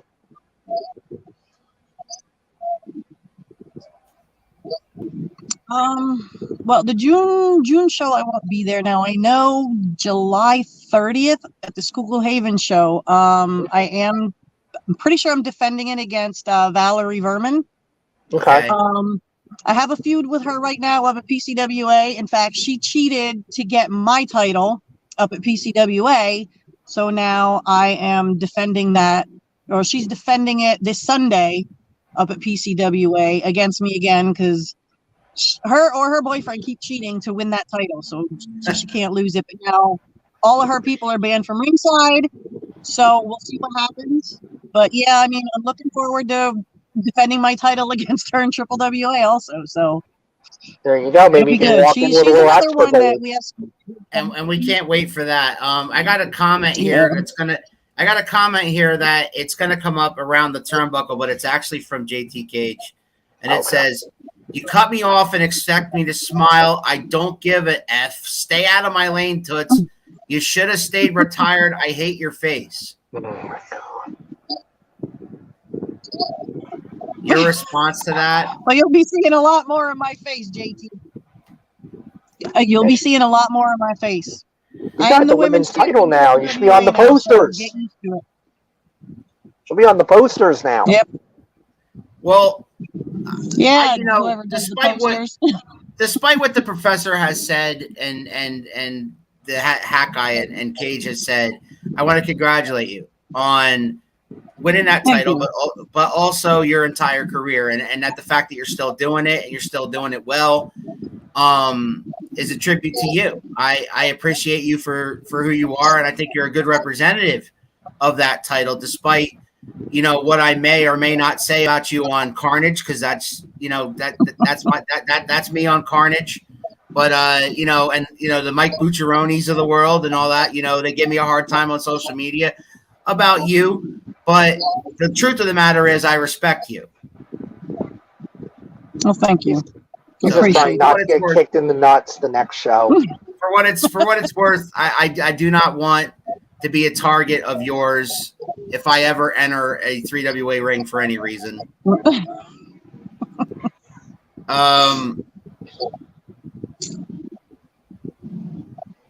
Oh, wait a minute. With your permission, I'm getting a request from him to come back. I think he said he wants to. Well, but Keith, I think he said he wants to apologize. I feel like that's a lie. You can let him in, but I know he's not going to apologize. That's what I'm getting here. But here, ladies and gentlemen, back once again, the original Hat Guy and the 3WA Hardcore Champion, JT Cage. For 1 year. For 1 year. You say 3WA Hardcore Champion for 1 year. Hey, congratulations on that 1 year title reign. I want to expose something on Around the Turnbuckle. You're going to hear it for the first time ever. She's infatuated with me. She loves my God. Wow. Like, that is her. What are you laughing at? Wow. Yeah. Who are you laughing at? Loves all the hot. Infatuated. That's right, baby. She loves You're all Lord, cut the camera. And that is Cut her his camera problem. back off. Look at her. Look That- at her eyes. That's a really Right, disgusting baby. thought there in your head. You are jealous. You're psycho. You are so psycho. all that. All of You it. want all that. All of it. You Wait, can't- guys, I was under the impression you wanted to apologize to her. Is that I'm true? gonna apologize for being Apologize sexy. to No, what? I will apologize. No. I want to publicly apologize for being a sexy beast because you want all of that. Oh my Don't show it all, JT. But you Don't ain't show getting it none all. of it, honey. You ain't getting none of this. Don't show it all. baby. You're gonna make me sick. Can we cut that She camera don't before I get deserve sick? to see all of it. Tell her. That's why you were. Bye. Just cut That's that when you come camera. out Oh with my title God. belts. You come out with title belts to try to cause some matches because all you want to do is hugged up and all of this glory, baby. But Primo, That's right, honey. You want the best in Oh, 3WA God, it's too and you funny. can't get it, and you're so upset about tell her. Tell her. That's right. Tell her. Tell her. Tell her the truth, Order Breeze. Can we cut their camera? On Around the Turnbuckle, how you are. I will tell the world how infatuated much with I me. hate your gut. You don't hate my I gut, hate you want you. up in my gut. There's no infatuation there. Oh, she loves Baby, you No infatuation. you reek of lust when it comes to this I man. know it's sad. You It's reek pathetic. of lust Oh. when it comes to this man. It's sad. It is pathetic. Y'all Why need to don't stop you just admit dreaming. it? Why don't you just give me a Valentine's Fairy Day tales. card? That's Fairy why Can I- tales. Can I ask you guys a question there, Hat Yeah, Guy? you can ask me a question. What? What? Oh God. What? Well, earlier in this show, You I guys crack threw, me up. earlier in this show, I threw out a theory of mine. This is my own, that All right, let's when see. Autumn Breeze came out to interfere in your match, and she went to attack Slayer, she actually, did the wrong thing and actually inadvertently helped Hat Guy win the match. My question is, do you think she did that on purpose and actually wants to be in the original family? It was an act of lust. It was an act of lust. She was like, oh, so overcome Hey, look. by my. Hat Guy likes that theory. Ooh, I do like that theory because I am the king of the cage, And he used to manage her. and I used to manage Autumn Breeze. Yes, I did at one Let's time. talk about Years it. ago. And now she's seeing that like I'm this chocolate daddy here, and now she wants all of it. That's right. You want the Yeah, at one time, forever ago. Chocolate daddy. Oh, whoa. I ain't gonna give it all away. I ain't gonna give it all away. So a chocolate daddy, he said that. Oh my goodness. Look, Oh, you guys crack me up. Yes. So the night he done got you. Wow. Woo. Can we cut their camera? Yeah, we can. You guys have any parting words? Parting words. I tell you what, I hate Parting words. We're a major part You of got this some show. comedy in Give there. me parting words. You're pretty comical, I'll give you that. You should start some stand-up. Oh, Lord, it's getting hot in this place. I'll tell you that. You should do some stand-up. Yeah. Well, put the women back in the kitchen. I know that. Hack guy, I appreciate your time, and I appreciate each and every time you've been on this show in the past 2 Thank years. you very much. Or if someone does. Yeah, I'm glad somebody does. 'Cause, yeah, wow. All of this. And all of this. I'm done with that. I'm done. Oh, What thank just you. happened? That's crazy. I Oh. apologize. I do, because they lied straight to me. They said that they were going to apologize to you, and they did not. And you Do actually you really believe that. You think you can believe JT and Hackeye? Come on. Well, I mean, you know, No. Because I they're guess such bastions of truth and justice. I'm far too trusting, Professor. You Clearly. obviously are.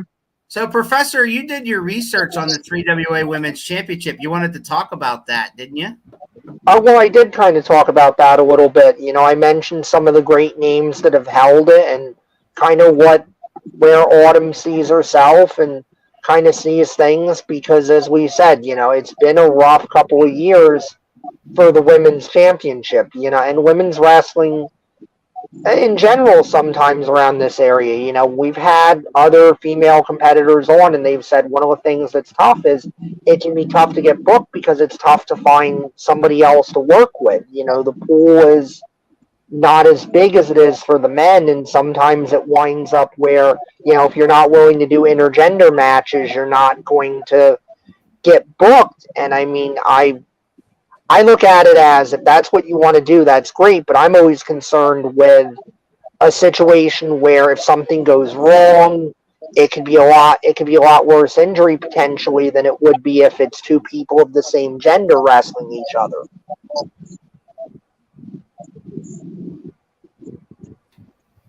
I mean, that may be my ignorance. That title against whatever they put me in the ring with. I mean, I've wrestled my share of guys in the ring, and hey, I mean, it doesn't matter who you wrestle, whether it's a male or a female. If they're not trained properly or accidents do happen, you're going to get injured. So whether it's a male or a female, there's always that risk of injury every time you step in that ring. It ain't ballet. Exactly. All right. It's definitely not. Again, so I apologize for the interruptions of the original Hackeye and JT Cage. But you did. I got to give you kudos for defending yourself well, as you usually do. But Hackey's nuts can attest to how well she defends herself. there's a question that Keith and I often ask wrestlers, especially ones that are veterans like yourself who've been doing it a while. If you could book yourself in a dream match of scenario, like I know recently Merrick Miami got to wrestle his idol Matt Cardona. So if you could book yourself against somebody like that, who would that be and why? I've always been a huge fan of Wendy Richter, Alundra Blaze. I really don't know as far as a dream match goes. I mean, I had the chance to be in the ring with Roxy Laveau when I worked out at DCW out in Altoona. But there's really nobody who I'd really want to be in a dream match with. I mean, my idol was always Bret the Hitman Hart, so I've never really had like a female, idol. I mean, I kind of like Liv Morgan right now. I wouldn't mind wrestling her. I mean, I don't think my way, she's pretty hot. Like stepping in the ring with her. There's really nobody that I'd really want to, like, who a dream match would be. Yeah. I mean, I just enjoy what I do, so I just So step in the ring with whoever and have a good time. Obviously you love wrestling, and because you're still doing it, you came back, like you said, you retired, you came back, but realistically, like, where do you see yourself going? I know you're the 3WA champion at the moment, but like, do you see yourself doing this for quite some time down the road? And then once your body says, no, I can't do this no more, are you going to stick with wrestling in some aspect, maybe train or something like that? Oh, yes, I'll always be involved. Even when I was out for those 3.5 years, I was still going to shows and, hanging out with the wrestlers and stuff. So, I mean, hopefully I'm still going to be doing it for a long time. And when my body finally does tell me it's time to quit, I'll still probably be involved somehow. Whether announcing or, like you said, training or something, I'll always be involved in wrestling. Wrestling's kind of like a drug, you get addicted to it and it's hard to get out. Yeah. So, I mean, honey, I've been a wrestling fan for over 40 years. It's been a crazy ride, and what it is now, what we do now. This show came out of the pandemic. We just wanted to start something or get involved somehow, and then we started coming down to 3WA shows, much like yourself, and it's kind of a balloon from there. Professor, you got any questions for her before we let her get out of here? I think she's kind of answered all the questions I had. Thank you for being so honest and forthright with us about everything. And I'm looking forward to the Reign of Autumn Breeze as 3WA Women's Champion. I can't wait to see, where that goes next, because you've been nothing but great since you came back. Well, thank you very much. I appreciate that. I can't wait to see where it goes either. Hopefully I can hold on to that title for a long time. Absolutely.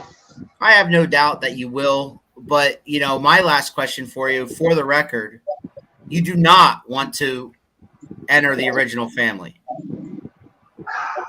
Oh, no. God, no. You have not uncovered some Illuminati conspiracy here. Okay, I just wanted to be all right. I would end them if I could. I got you. Okay.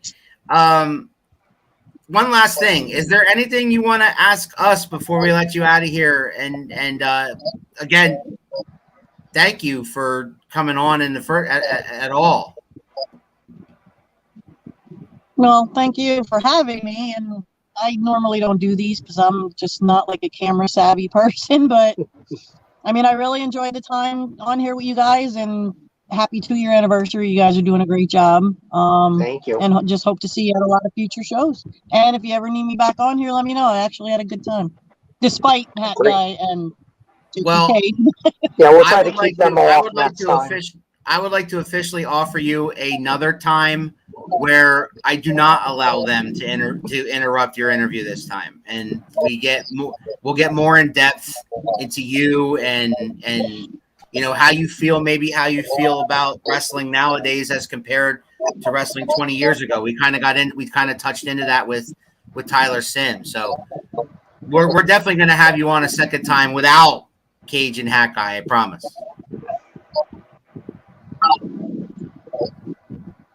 Oh, thank you. Like I said, despite them being on, I still had a good time. It was great talking to you guys. It was great talking to you too.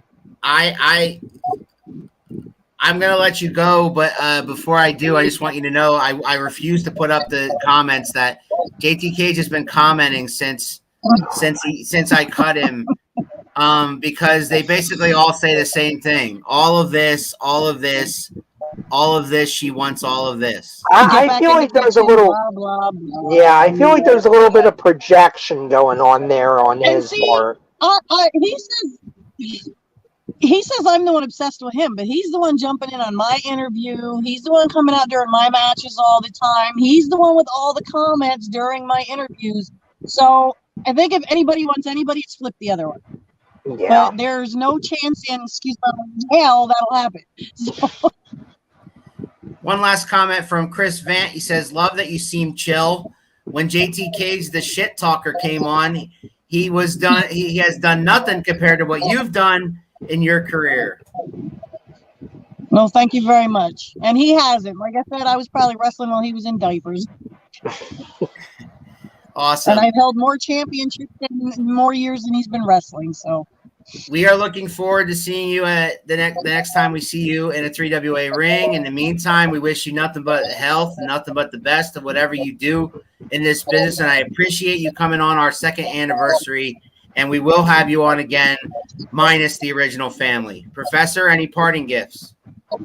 Again, yeah, just thank you for coming on and being part of the show. We appreciate it. Thank you for everything you do in 3WA and defending that title proudly and, being a role model, I think, for other young women out there that might be thinking about getting into this business.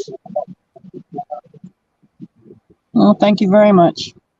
And it was Thanks, great Autumn. it was great to be on here.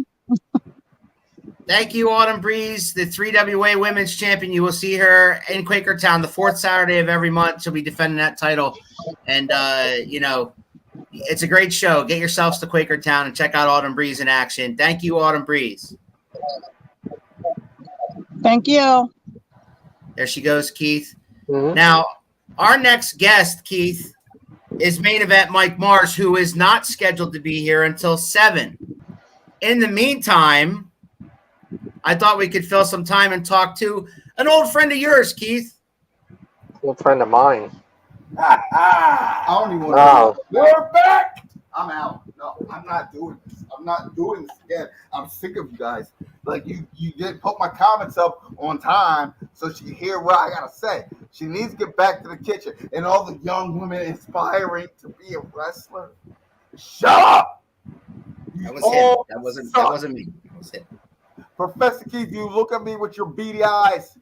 I don't care. They all belong in the kitchen. And you know I ain't wrong.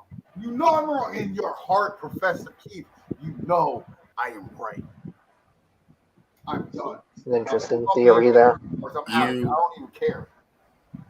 Do you? 1 year. 1 year. Just want to say that real quick. 1 year. 1 year and counting. 1 year and counting. Hawkeye, how do you feel?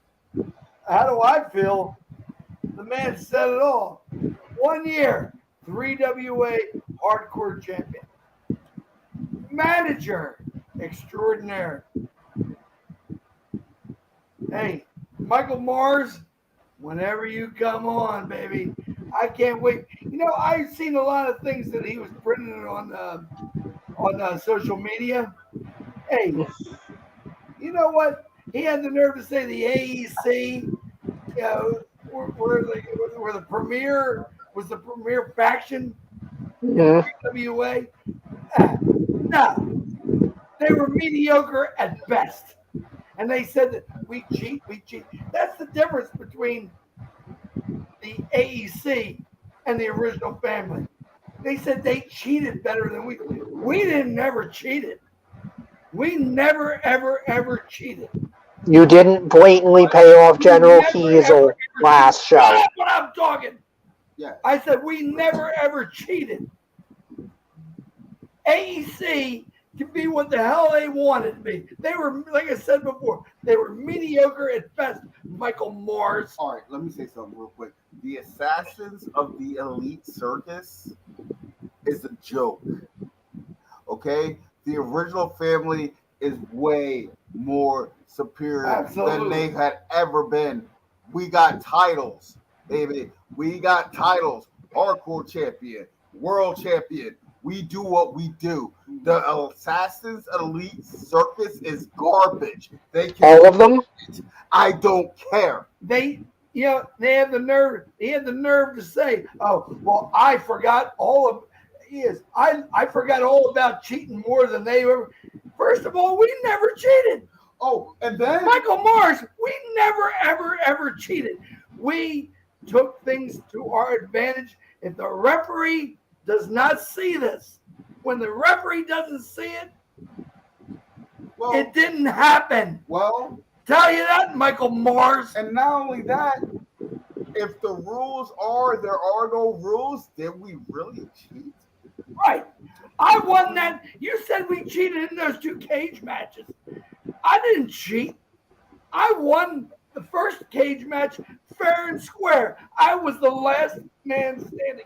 How can you freaking have the gall to say that we cheated? Michael Mars, you're an idiot. I guess, yes. Technically, you were the last man standing once you woke up from Brickhouse's haymaker. That is true. I don't care. Whoa, I don't whoa, care. Yes, whoa. yes, yes. James Brickhouse hit me with a good damn shot. He Did. hit me, and I was knocked out almost. But who won the match? Who won the match, Professor? You're so professor. The original hat Who guy, won? baby. He did. The original family. We run this. So place. how can you call that cheating, Michael Mars? Michael Mars? There's no rules in a cage match, Professor. Thank you. And you want to know something else? I've had my run-ins with Michael Mars back when he was with the Assassins of the Elite Circus. Okay, I've had my They were run-ins a with circus, them. all right. It was a circus act, and they sucked. All of them? Run this place now. That's right. The original family, baby. runs this place now. That he could talk about, and I see some things on Facebook, and I watch it. Facebook sucks, but I watch it. And he was talking about he might be forming something up with Brickhouse and trying to revive some things. Yeah. Mike Mars, stay in your lane. One Stay in loser your lane, man. hooking up with another loser. Yeah. Losers for losers. I don't give a damn. Stay in your freaking lane. We run this. There's no more AEC. There's no more anything. It's all about the original family. And guess what? And we run this place. If you didn't know, we run this place. It's not a secret yard. We run this place. The original family for life, my friend. If you don't like it, hey, I'm sorry. You know what? Michael Mars, James Brickhouse, and the whole Brickhouse club, whatever, Slayer, that psychotic bastard that he is.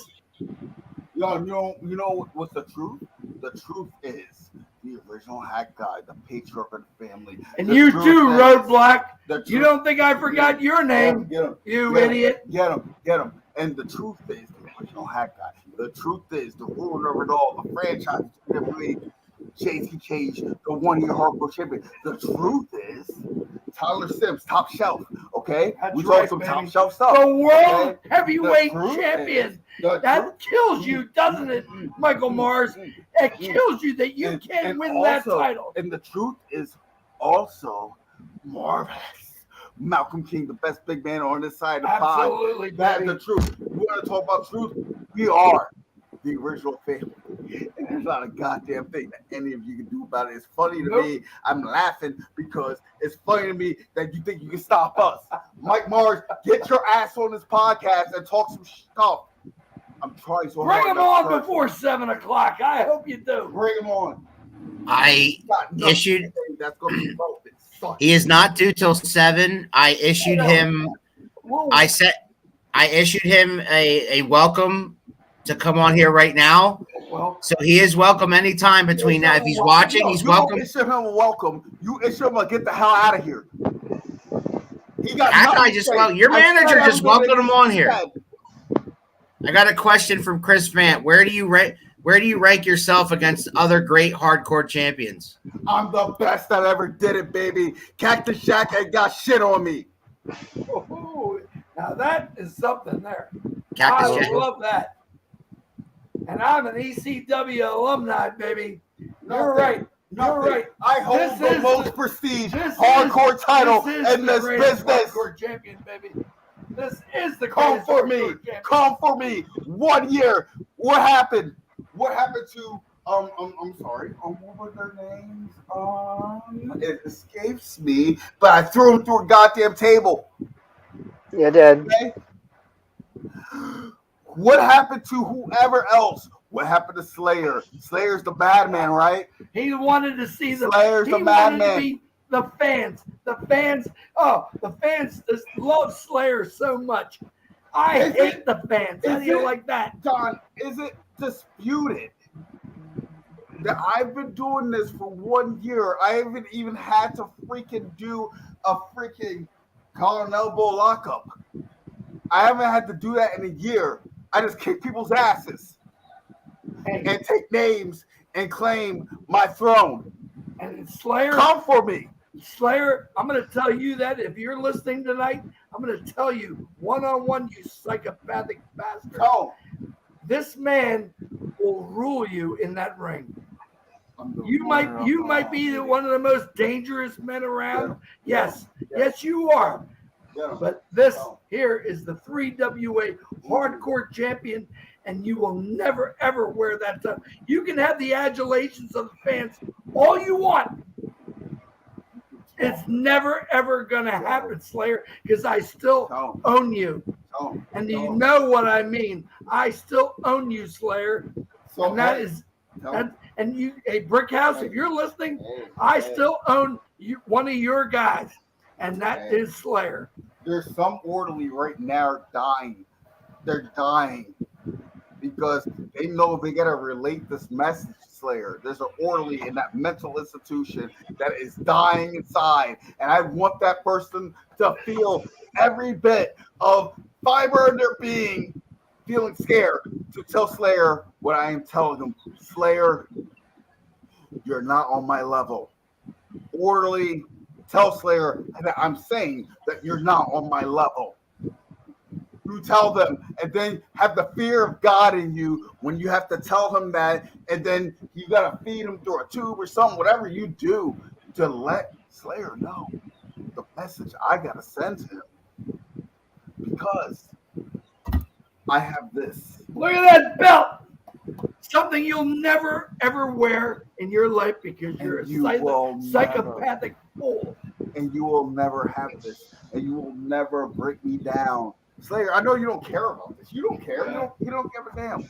He don't care about the championship because he's a psycho bastard. And I'm fine with that. But Slayer, in the dog fight, I'm going to eat you up every time. So let that orderly relay this message to Slayer because I'm going to beat his ass again. Right. Tell that. I'm going to tell that. And you, Michael Mars, you already lost against the greatest champion, the greatest 3WA champion of all time, Top Shelf Tyler Symz. He owns you, and you will never, ever, ever get to wear that belt. How do you feel about that? Oh yeah, you're built, and you're strong, and you're in the best shape of your life, Michael Mars. It's not gonna happen. Tyler Symz, he got it up here, baby. He got it up here, and it's the brain power that keeps the original family going night after night, show after show. We are the dominant force. You come out there and say AEC was the most dominant force in 3WA, you were mediocre at best. Mediocre at best. Mediocre. Because you catered to the fans. Is that what you want? We don't cater to the fans. The original family caters to the original family, and that's that. Yes. Happy 2-year anniversary, guys. Thank you. I appreciate that. Professor, your thoughts on everything you just heard. So AEC was mediocre. Are you guys forgetting Tyler Symz? At best, are you guys forgetting Tyler Symz was a part of AEC? What's he a part of now? He's a part of the dumpster. He's a part of what needs to go back to the kitchens. He's a part of, like, you know what? And none of their members are even in the wrestling business. You know what? Tyler Symz. Except for Michael Mars. I'm sorry, I correct myself because I thought you were talking about Mike Mars. So yeah, I was a little confused that you were putting down your own partner there. Symz. Well, I was not trying to do that. You tried to trip me, Professor Keith. You're thinking cunning. No, Tyler Symz is top shelf. Tyler Symz is what the elite. But Mike Mars is garbage. He's garbage. Okay, AEC is garbage. All of them. Spanky Arbuckle, JT Highlander. You call that a friggin' manager? JT Highlander, the Orphan, and where are they at? And Michael Mars are garbage. We are the elite. We are the assassins. That's right. I'm sick of this. AEC. the greatest faction The in the greatest history faction of the 3WA. Wow. Michael Mars, I'd like to know what you were smoking when you said that you guys were the greatest faction. Because the elite is right here in front of you, baby. That's right. And The elite is right here. hey, and Sick of this, man. with the best big man in the business, Malcolm King, and the world heavyweight champion, top shelf Tyler Symz, and my man here, JT Cage, the 3WA hardcore champion, the ruler of it all. How can you go wrong, baby? How can you go wrong? How can you go wrong, Professor? You know, Michael Mars will beat Tyler in a one-on-one, says Deborah. He hasn't, and he didn't. So go to bed, Deborah. No, maybe if we banned Hat Guy's checkbook, that might help. It didn't happen that way. So you're stupid. You're stupid. You look stupid, and you're stupid, Deborah. I said it. I said it. I know you said it, and I She's agree stupid. 100%. Deborah is dumb. Professor, do you think that the video clip of JT Cage getting up and dancing and beginning to strip tease us all is going to go viral within the next 24 hours? It should. Well, It should. I mean, It should. Thank you. The man is he is the sexiest man in 3WA. What they say, the sex Ask all, baby. ask all those people, ask all those fans out there. Autumn Breeze That's is the lucky sexiest I man gave in her a 3WA. tease to that. You know what's going to happen right now? She signed off. And he's She's going to go okay, let's. about it mentally and be like, Woo-hoo. that's what she's going to do. Oh, Tyler can't win without help. Cage can't win without help. I can hear her moans from beautiful. What did she say? Tyler She can't said, win without help. Cage can't win without help. Without help.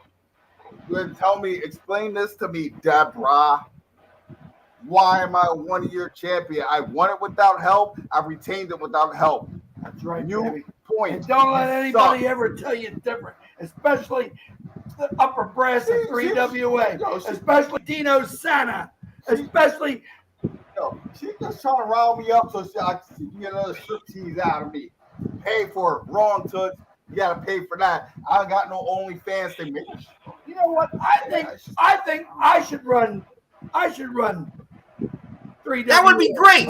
Professor, come on now. Wouldn't that be great? I would be a better president than Dino Sana. Yes. You know, guys, while I have you on here, can you please address the professor's derogatory comments week after week after week about yourselves and the original family on Carnage? All right, you know what? Like, because I watch Carnage. I watch it as a TV show. And Professor, you suck at what you do.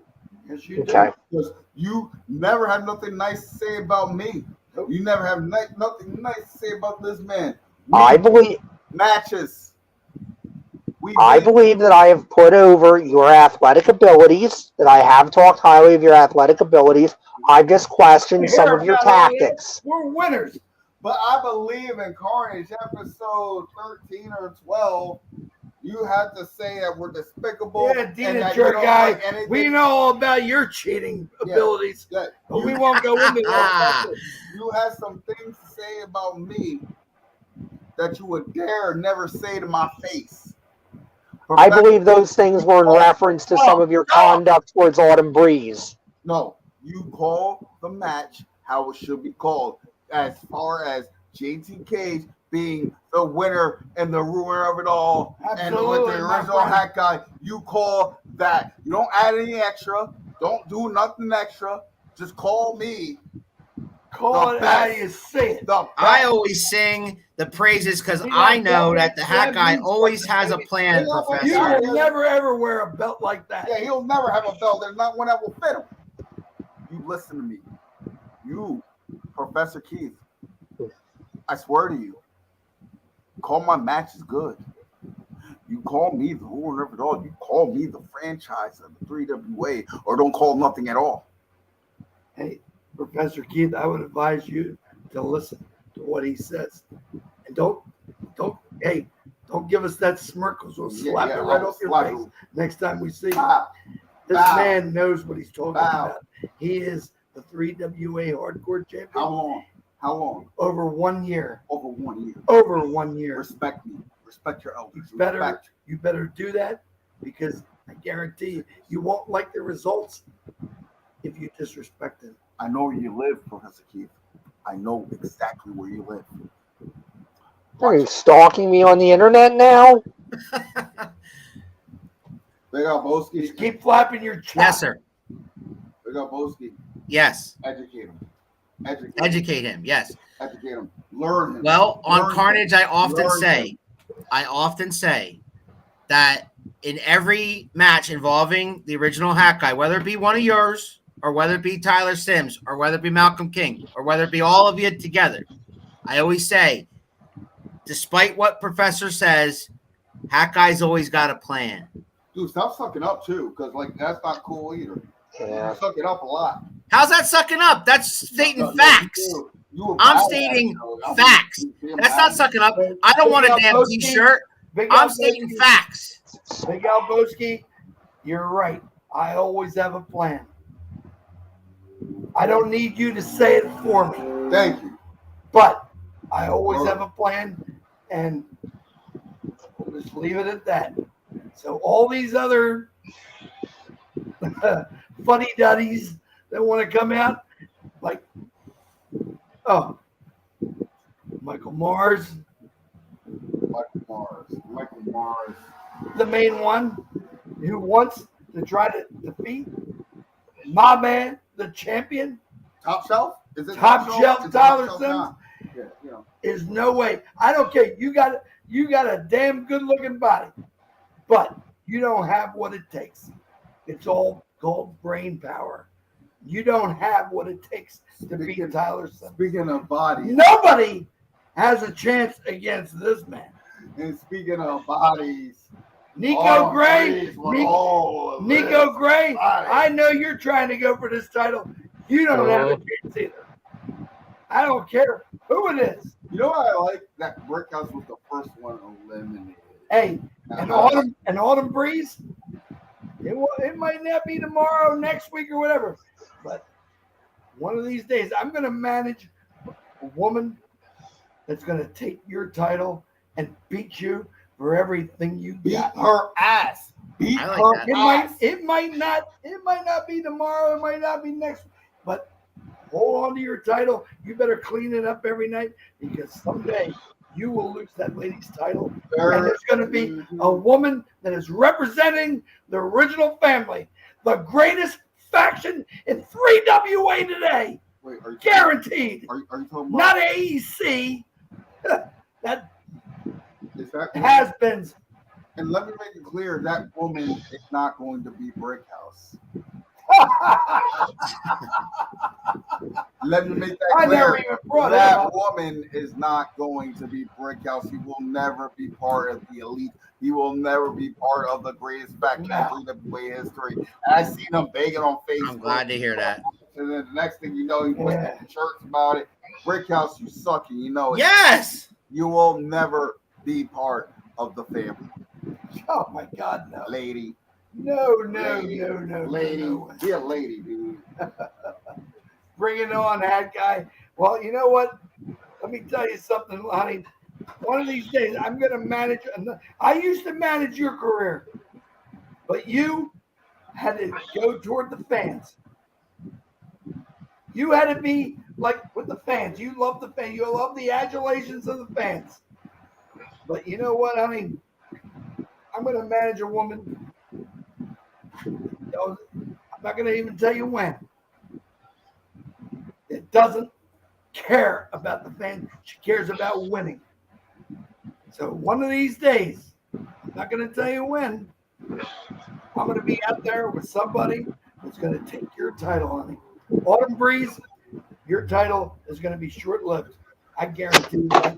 And I'll be the manager of the ladies champion as well. Wow, Professor Keith, are you okay? Yeah, It's going to happen. too many wires. All right, well, gentlemen, I know you guys won't appreciate this comment, but I just have to lay it out there. You and your 3WA Hardcore champion, 1 year champion, has been on Around the Turnbuckle probably more than most. and I appreciate each and every time you guys have graced us with your presence. And I can't wait to see what you got cooking. You know that, Big Al Boski. Thank you. I appreciate it, guys. We're gonna let you go, but we wish you nothing but the best. At least I do. I can't speak for the professor. I have I don't care. infinite respect. Yeah, and then there's that. Autumn Breezes is ready for anyone. You just bring it to the ring. Hey, Mike Morris, have a good interview. Have a good time when Around the Turnbuckle. But when the turnbuckles really do turn, just know we are the best faction in 3WA history, and you wish to be us. Okay? There you go, brother. Gentlemen, thank you very much. I appreciate you coming on our 2-year anniversary. And we'll see you down the road. It's garbage. We run this. Like, what's our name? The original family with our patriarch, the original hat guy. We are the best thing in wrestling right now. See, Professor, no matter how much I sing their praises, I won't get a t-shirt. Malcolm King, and Tyler Symz, and the ruiner of it all, JTK. the franchise of You 3WA. can't get anything better. Professor, take down that goddamn Randy Orton poster you got right to the right of you or the left of you. That's the Undertaker. That's the Undertaker. Down. Put a picture of this face. That's right. Take his Prettiest here. face. Wait, let me pose for it for him so he can screenshot it later. Take There you that go. picture and put it in that place. I agree with that. Gentlemen, have a great night, and thank you for coming on tonight. Yeah, You got it. Fucking eat some sushi. I'm tired, y'all. Ladies and gentlemen, the original family, and our 2-year anniversary rolls on, Keith, with main event. Mike Mars, what's up, my brother? Hey, gentlemen, how you doing? Good. How are you, sir? Good. I'm having a hard time hearing you. You're having a hard time hearing us? Yeah, I can't hear anything you guys are saying. I'm sorry. Well, Can you hear me all right? yes. Yes. Yeah. All right, let me see what I forget. Let me call you back. I'm going to see if I can get some earbuds. Maybe I can make this thing better. Okay. We got you. We'll be back with him. That usually works. Main event Mike Mars is our final guest, Keith, on the 2-year anniversary. He's going to wrap it up. He did aforemention to me that he only has about 15 minutes to spare, which we'll take gladly. And we will invite him if he wishes to have a longer interview sometime down the road. But I appreciate his time tonight. Hell in the Cell is tonight, Keith, as Chris Vant is throwing up there. Do you have any plans whatsoever to watch Hell in the Cell? I might watch part of it. I have to get up a little earlier tomorrow because I have to drive out to Hatfield and sit in class and learn things I already know. And Chris, does that get started now, or does it get started at 8 o'clock? Because I get confused with the pre-shows and stuff. I think the pre-show is now and the main show is 8 o'clock. Gotcha. It's not like WrestleMania where it starts, next Tuesday and goes for. All right, Mike is back with a headset. Let's see how it goes here. Mike, can you hear us now? Yeah, that's much better. I hear you guys perfect. Okay. Yeah. Sometimes you just have to go out, come back in. So first and foremost, brother, I appreciate your time. I know that you are pressed for time today, so we're gonna get right to it, man. No problem. Thanks for having me. Once upon a time, man, you fell in love with professional wrestling because if you wouldn't be doing what you do if you didn't. Absolutely. So tell us that story. How did you fall in love with professional wrestling? Gosh, actually, it's a funny story. I never knew anything about professional wrestling. Never saw it. It was a Sunday morning. I remember it was 1984. Not sure the month. I think around the spring. I remember my family, everybody's getting ready for church. I was already ready. So I sat on the couch, put on the TV, and they're professional wrestling. Later, I found out it was the Masked Superstar, Bill 80, Axe, and Demolition. Yep. Beating up this poor job guy. And actually, I was hooked from that very second. I actually remember going to church that morning and praying that guy would be okay.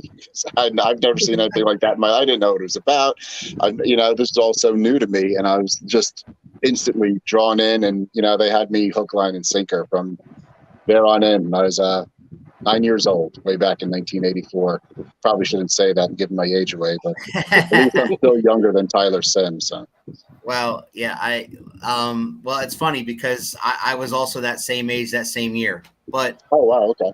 Yeah, but anyway, so when did you start saying, I want to do this? I want to get into the ring. Where did you seek out training? Like a lot of guys don't know if they're interested. Where did they do that? Yeah. Well, I was lucky. I was 17 years old. I was a senior in high school, and Iron Mike Sharp opened up his school in Bricktown, New Jersey. And I was living in Bricktown, New Jersey. So it's literally 4 miles from my house. So I remember I went down there, and I was underage. I was 17. So I met with Mike Sharp and his partner, Tom Rumsby. And I said, you can do it, but, your father's going to have to sign a waiver because you're underage. Right. So my dad did it.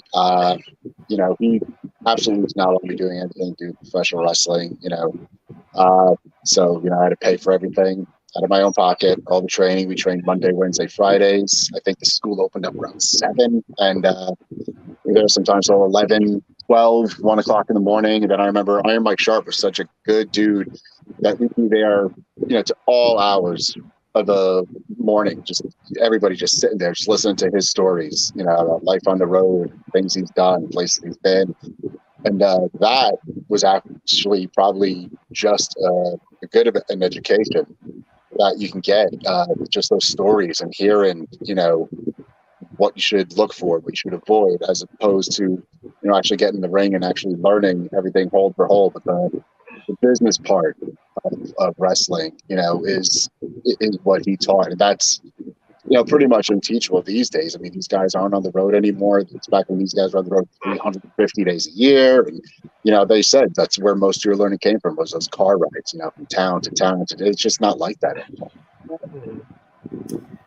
We talked earlier on this show with Tyler Symz, and he talked about how you guys got started and your tag team together and all that kind of stuff. So we'd like to hear your side of that story. Well, I don't know if a lot of people know, so we've known each other since we were 9 years old. We were in 4th grade together, and I guess we clicked as kids because we both loved wrestling. And my father would take us to the Philadelphia Spectrum every single month from like 1984 until we got our licenses ourselves. Then he moved down to South Carolina after high school, or no, actually before high school, after 8th grade, he moved down to South Carolina. So, we'd see each other in the summers and stuff. And, then I told him, that Iron Mike Sharp opened up a school. And at that point, I think that was 91, but, we were only 16 back then. And, I waited another year, went down. He came up for the summer. He joined the school. We really weren't teaming then. I mean, we talked about it, of course, when you're kids, like every kids do as they're growing up, we want to be the Rock and Roll Express, we want to be the Rockers. It's the era we grew up in. So those guys we looked up to, the guys we idolized. But I don't think we started teaming, I want to say, until maybe 97, 96, 97, maybe. I really, honestly, I don't remember our first match together, teaming up. I know he did jump me from behind and attack me after one of my matches in, I think it was Manahawkin, New Jersey, way back in 96, I guess. That's when he came back to live up in this area for good from South Carolina. And I remember just, butting heads and fighting, right off the bat before we even teamed up. I want to say NWA New York may have been the first company, but it may have been them or may have been Combat Zone. I really don't remember.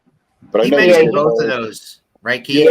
Yeah, I think he said NWA New York because he praised you as being a way for him to get his foot in the door, that you actually gave him his first match in NWA New York for your title. And we kind of made a little joke about that. Like, how many guys can say, hey, my first match was a main event and for a title? Yeah, I guess it's good to know, people in the right places. Otherwise, who knows where he would have been. Yeah. But as far as he goes, I mean, like I said, we've been partners, brothers, traveled up and down the road, roommates, you know, but it always just seems to come back to there's something that we just don't get along with. I don't know if it's, you know, because we're friends for so long and maybe we just get on each other's nerves. And, you know, they say you hit your friends harder than your enemies, you know, but it's gotten past that point. We're beyond that. We're way beyond that. It's the point now where, like, he's getting other people involved, like Hat Guy and JT Cage. Right. I mean, just look what happened. I mean, I beat him 2 shows in a row, right? Yeah. Yes. 2 shows in a row. So he said, you know, let's do the cage match, and that'll be the end of it. Knowing full well that he had that plan in the back of his mind, you know, he's going to have this Star Wars nerd just wait in the back to see if I'm going to get out of that cage, have him come out, you know, and slam that cage door in my head. So really, he's still never beaten, if you think about it. Like, I beat him twice there, and then General, what's his name? General Mark? Kiesel. That's it. He pretty much beat me. I mean, so Tyler, you know, it's still, I'm sure I still get under his skin. I'm always going to get under his skin. And maybe later on down the road, we'll revisit that. But right now, you know, I have my sights on General Kiesel, and he's going to be taught a lesson. He's going to learn it the hard way, because I'm done playing games here in Triple WA. It's time, you know. And I even reached out to Brickhouse the other day on Facebook, and I said, you know, maybe it's time. Maybe we join forces. We didn't always see eye to eye, you know, in the past. And I know, you know, we've been thorns in each other's side in the past, but I think we have bigger fish to fry in this first family.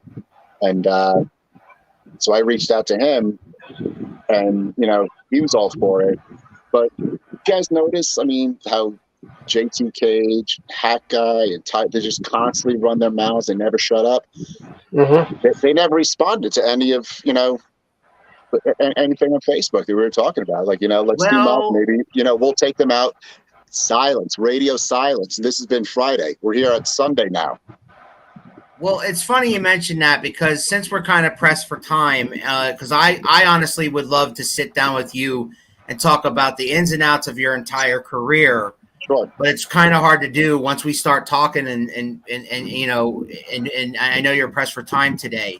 But speaking of the original Hat Guy, I have till 7:30. Well, speaking of the original Hat Guy, he has asked to have a few words with you. Would you welcome that?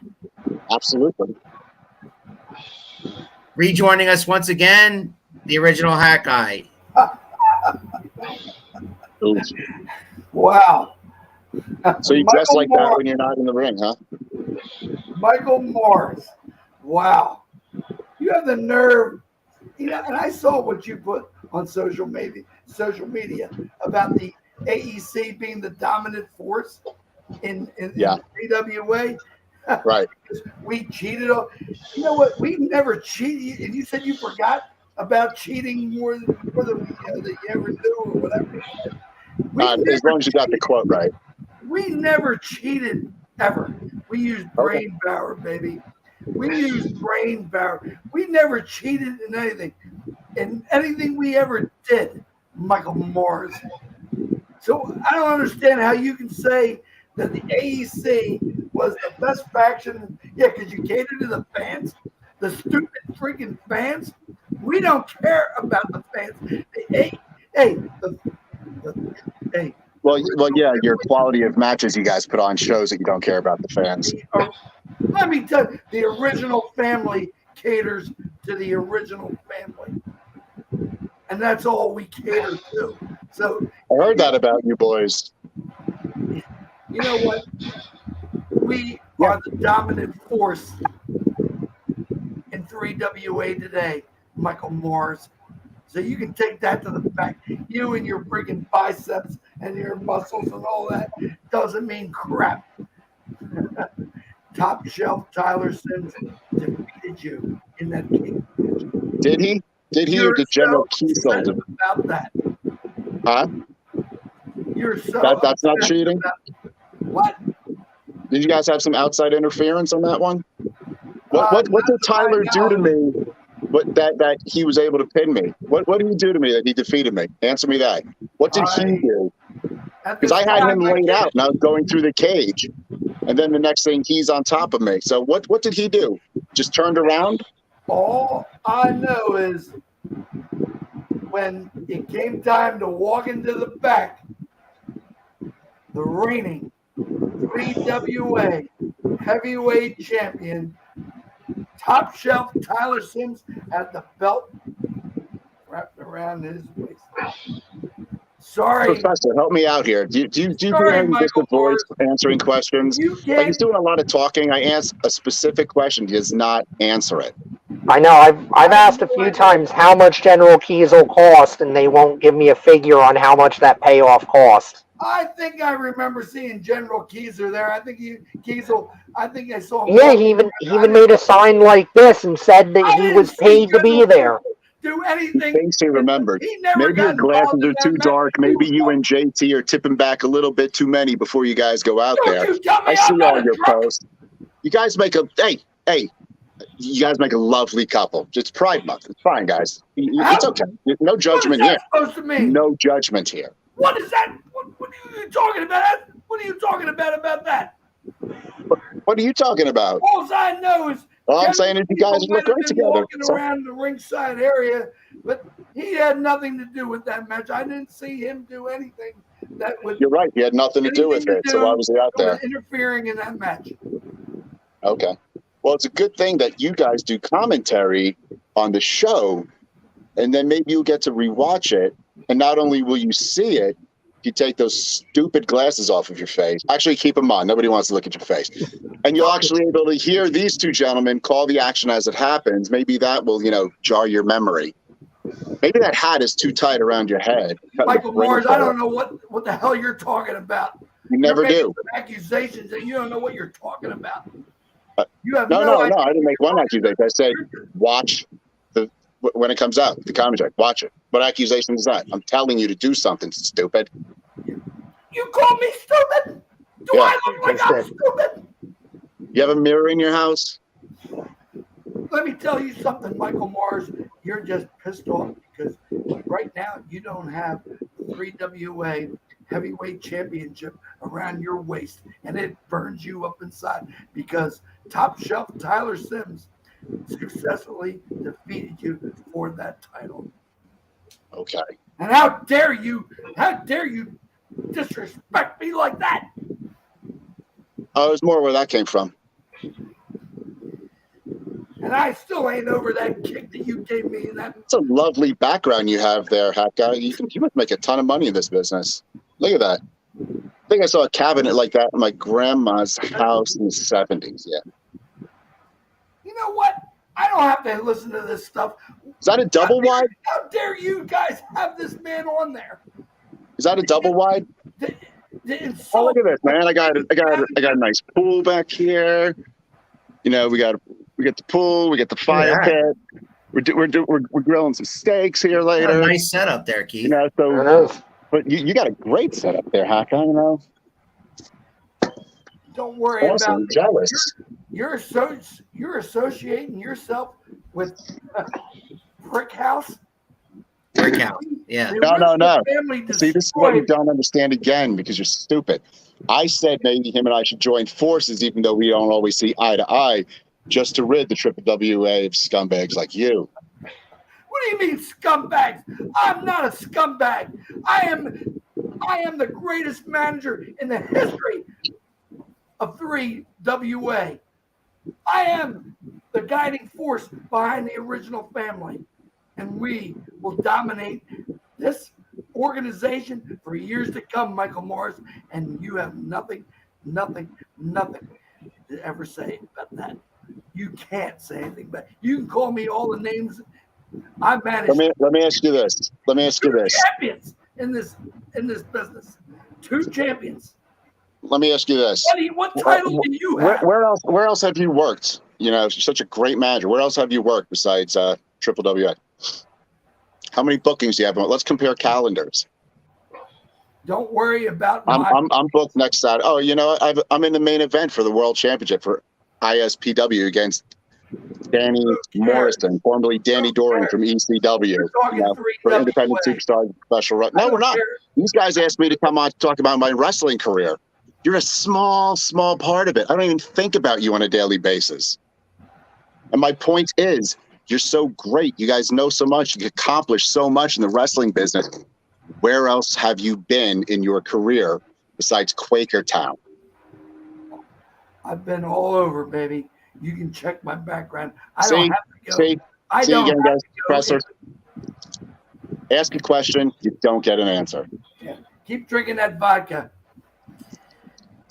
That's like water to me. Gatorade. It's like Gatorade to me. Gatorade Zero. He slipped something in there. I know he did. He looks like an alcoholic. Oh, do All I? right, Hackeye, we're going to finish up the interview with Facebook Mike. posts. So I appreciate your time and your candor. Let me tell you something, Mike Morris. You can sit back in your luxury and all that, but you will never, ever hold the 3WA World Heavyweight Championship. Sorry. Sorry, not sorry. Okay, I can live guess. with that. I'll be all right.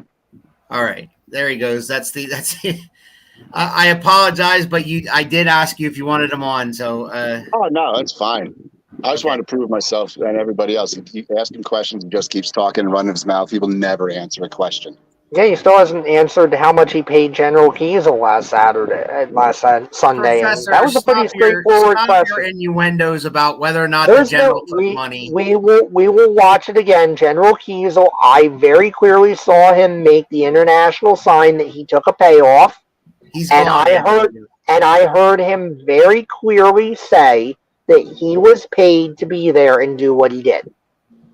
Okay. That doesn't surprise me one bit. I mean, like I said, these guys are a bunch of jackals. I mean, they're worse than hyenas. I mean, they're going to do what they need to do to keep the belts in that family. And you know what? They deserve each other. You know, they can all call themselves a family because nobody else here wants that. Well, okay, so let's back to you, please, if we may, for a few more minutes. Yeah, if we can.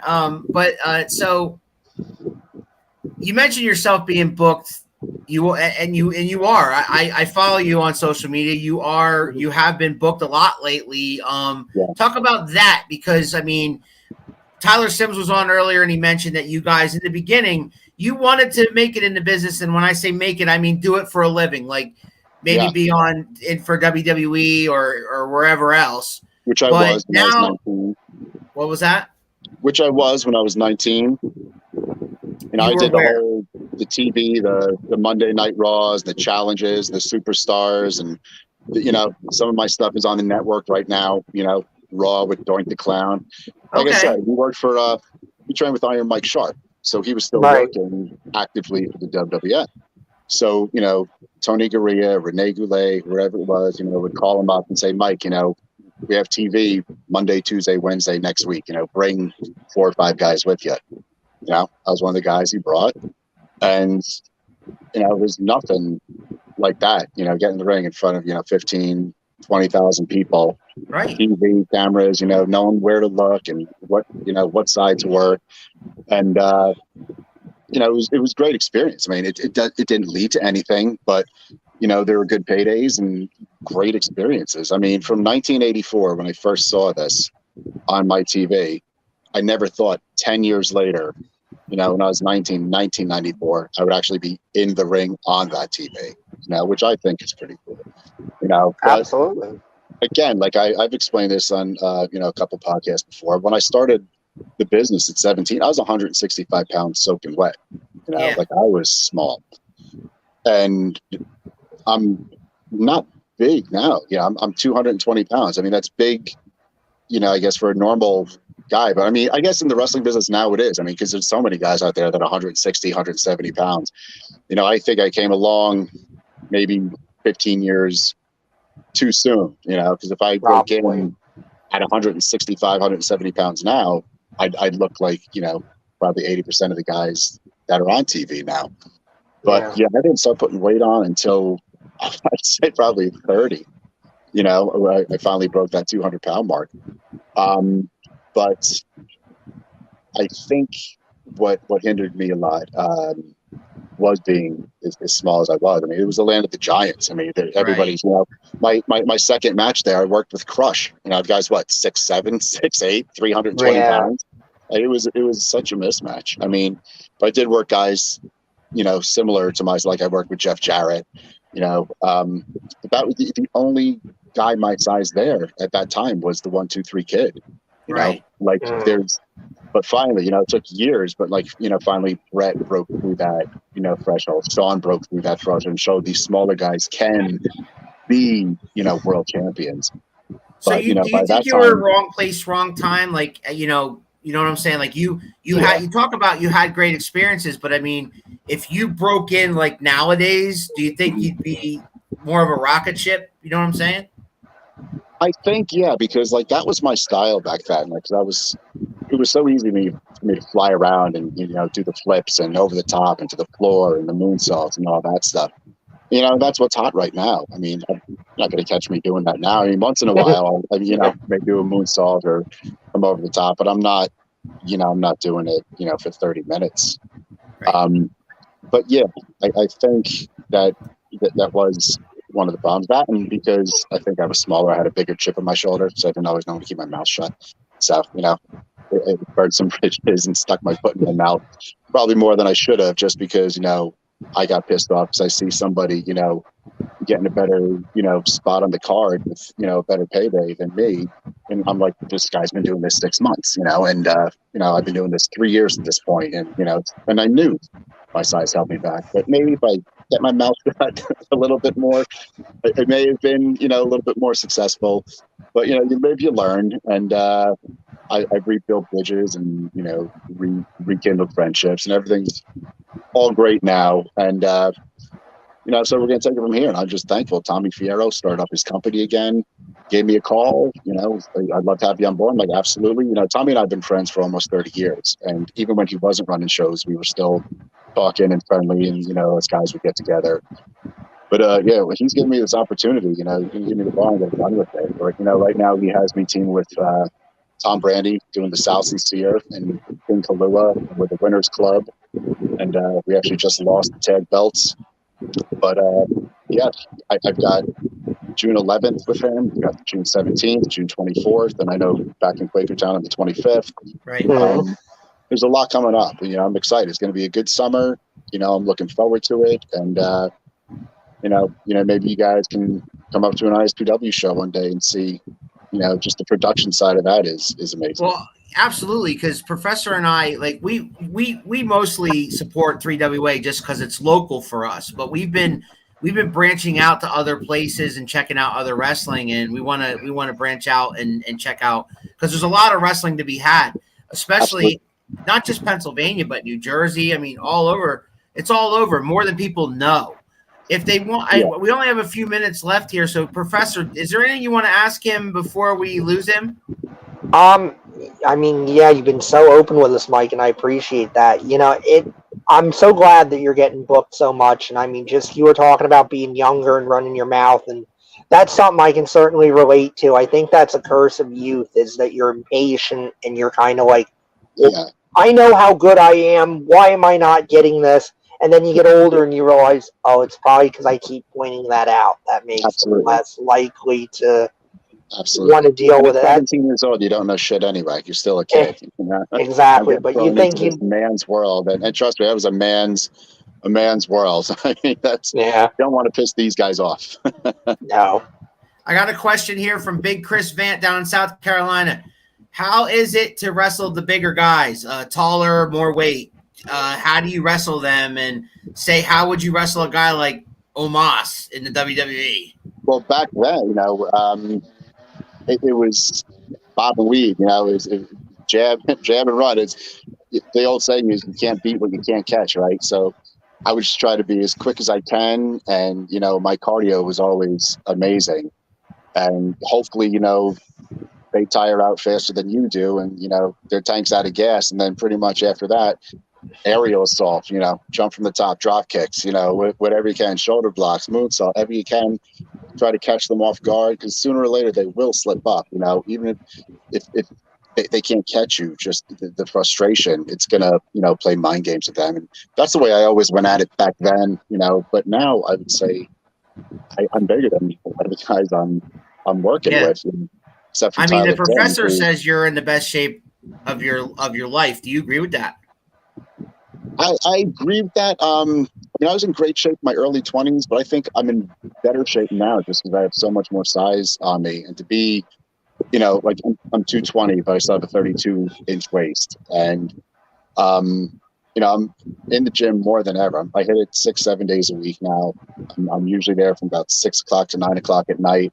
And I'm really honing in on my cardio now, where I'm probably doing 4 to 5 days a week, 45 minutes to an hour of cardio. And I wish guys, this is the biggest thing. I tell everybody this, especially younger guys just getting started.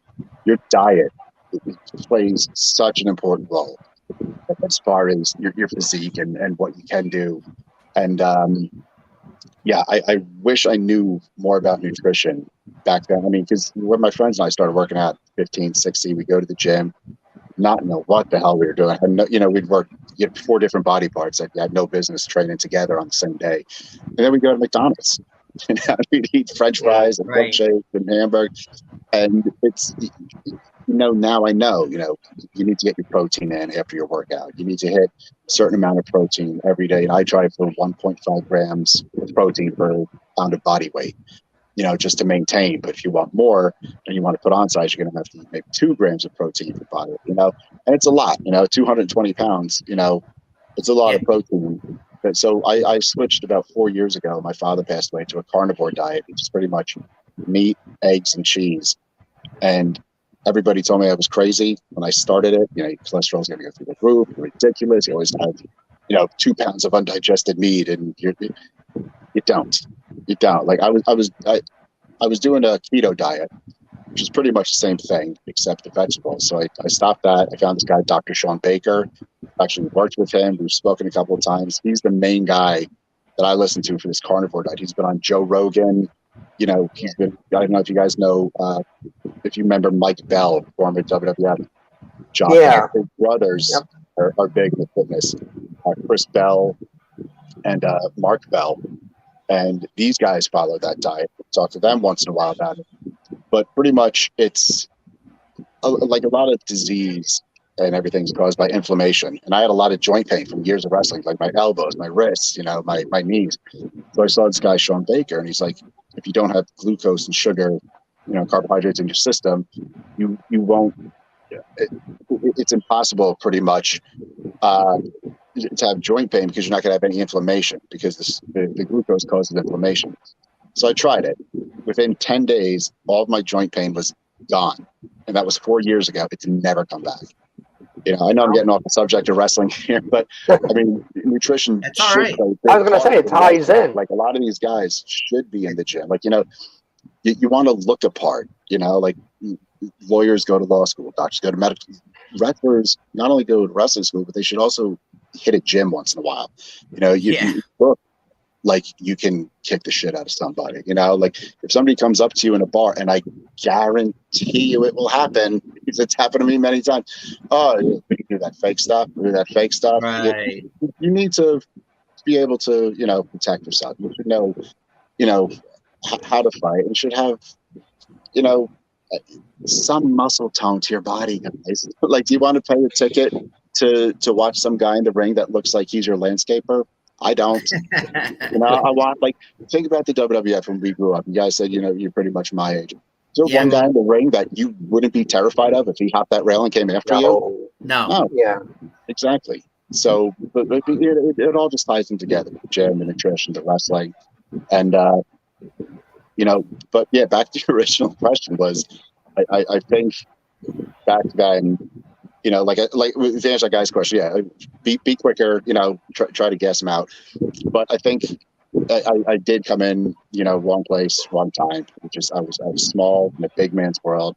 Maybe 10 years later, when it changed, I would have had a better shot. But like I said, my calendar is full. I think all the way to October right now. And, I'm looking forward to it. I'm having a great time. I feel great. I'm in great shape. And summer's just getting started, boys. I mean, let's have some fun, you know? Yeah, I That's think awesome. you can. Yeah, I was Keith. going to say, I think you can measure, and one of the things that I think is becoming more common, and people are starting to realize it now. You can measure success in the wrestling business differently than just saying, "Oh, I went to WWE and I had a 10-year career," or "Oh, I've got a shot in AEW. Let's see what I can turn that into." Like, it's not just national television now.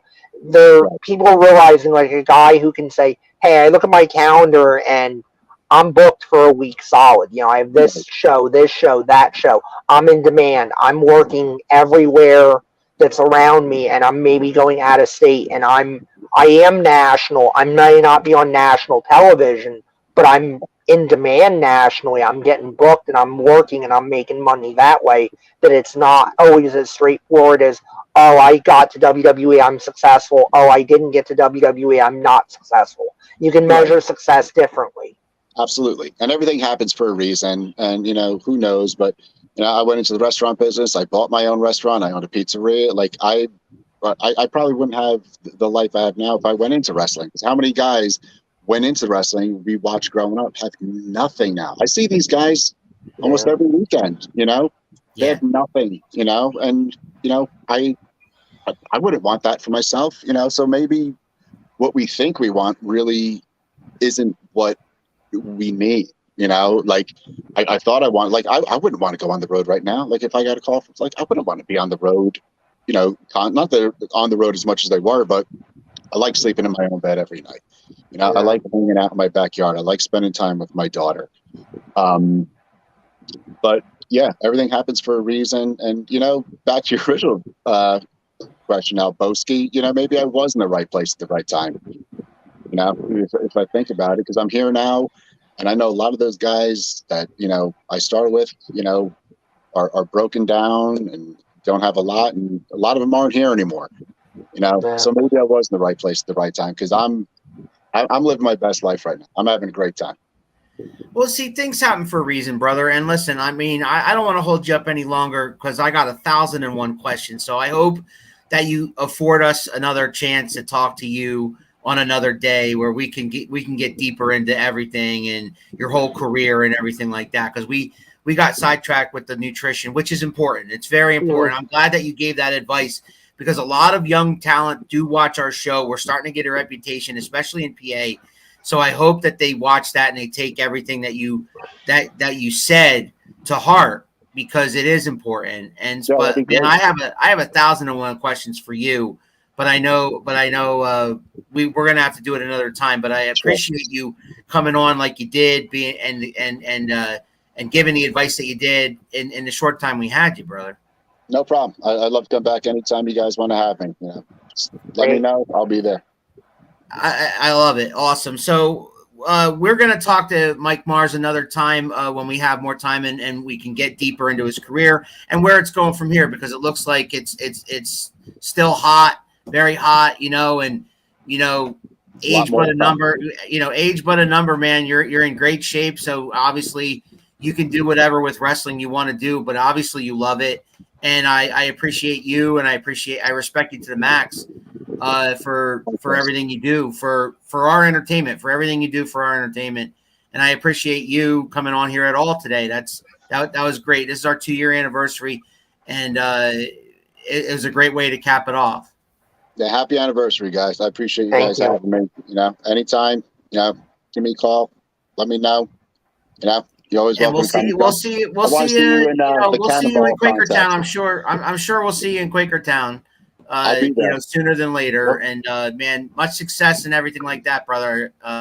We'll talk to you soon. All right, guys. Thanks again. Happy anniversary. Yeah, thank you. Thank you. There he is. There he is. Keith, main event, Mike Mars. So we're gonna wrap this up, Professor.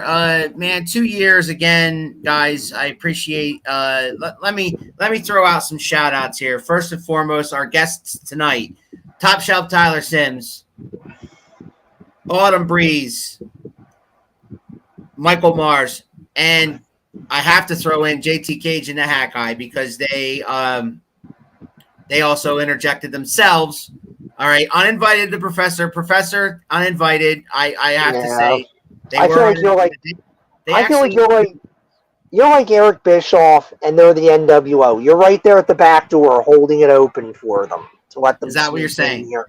That's what So I you're think is saying I'm going to happening. be. So you're saying sometime soon I'm going to be in the 3WA ring, and I'm going to have a microphone, and I'm going to say, "So now we know who everybody's working for around here." Well, I know that's what you want to happen, but I don't see that happening. I just see you being kind of the useful stooge that lets them in.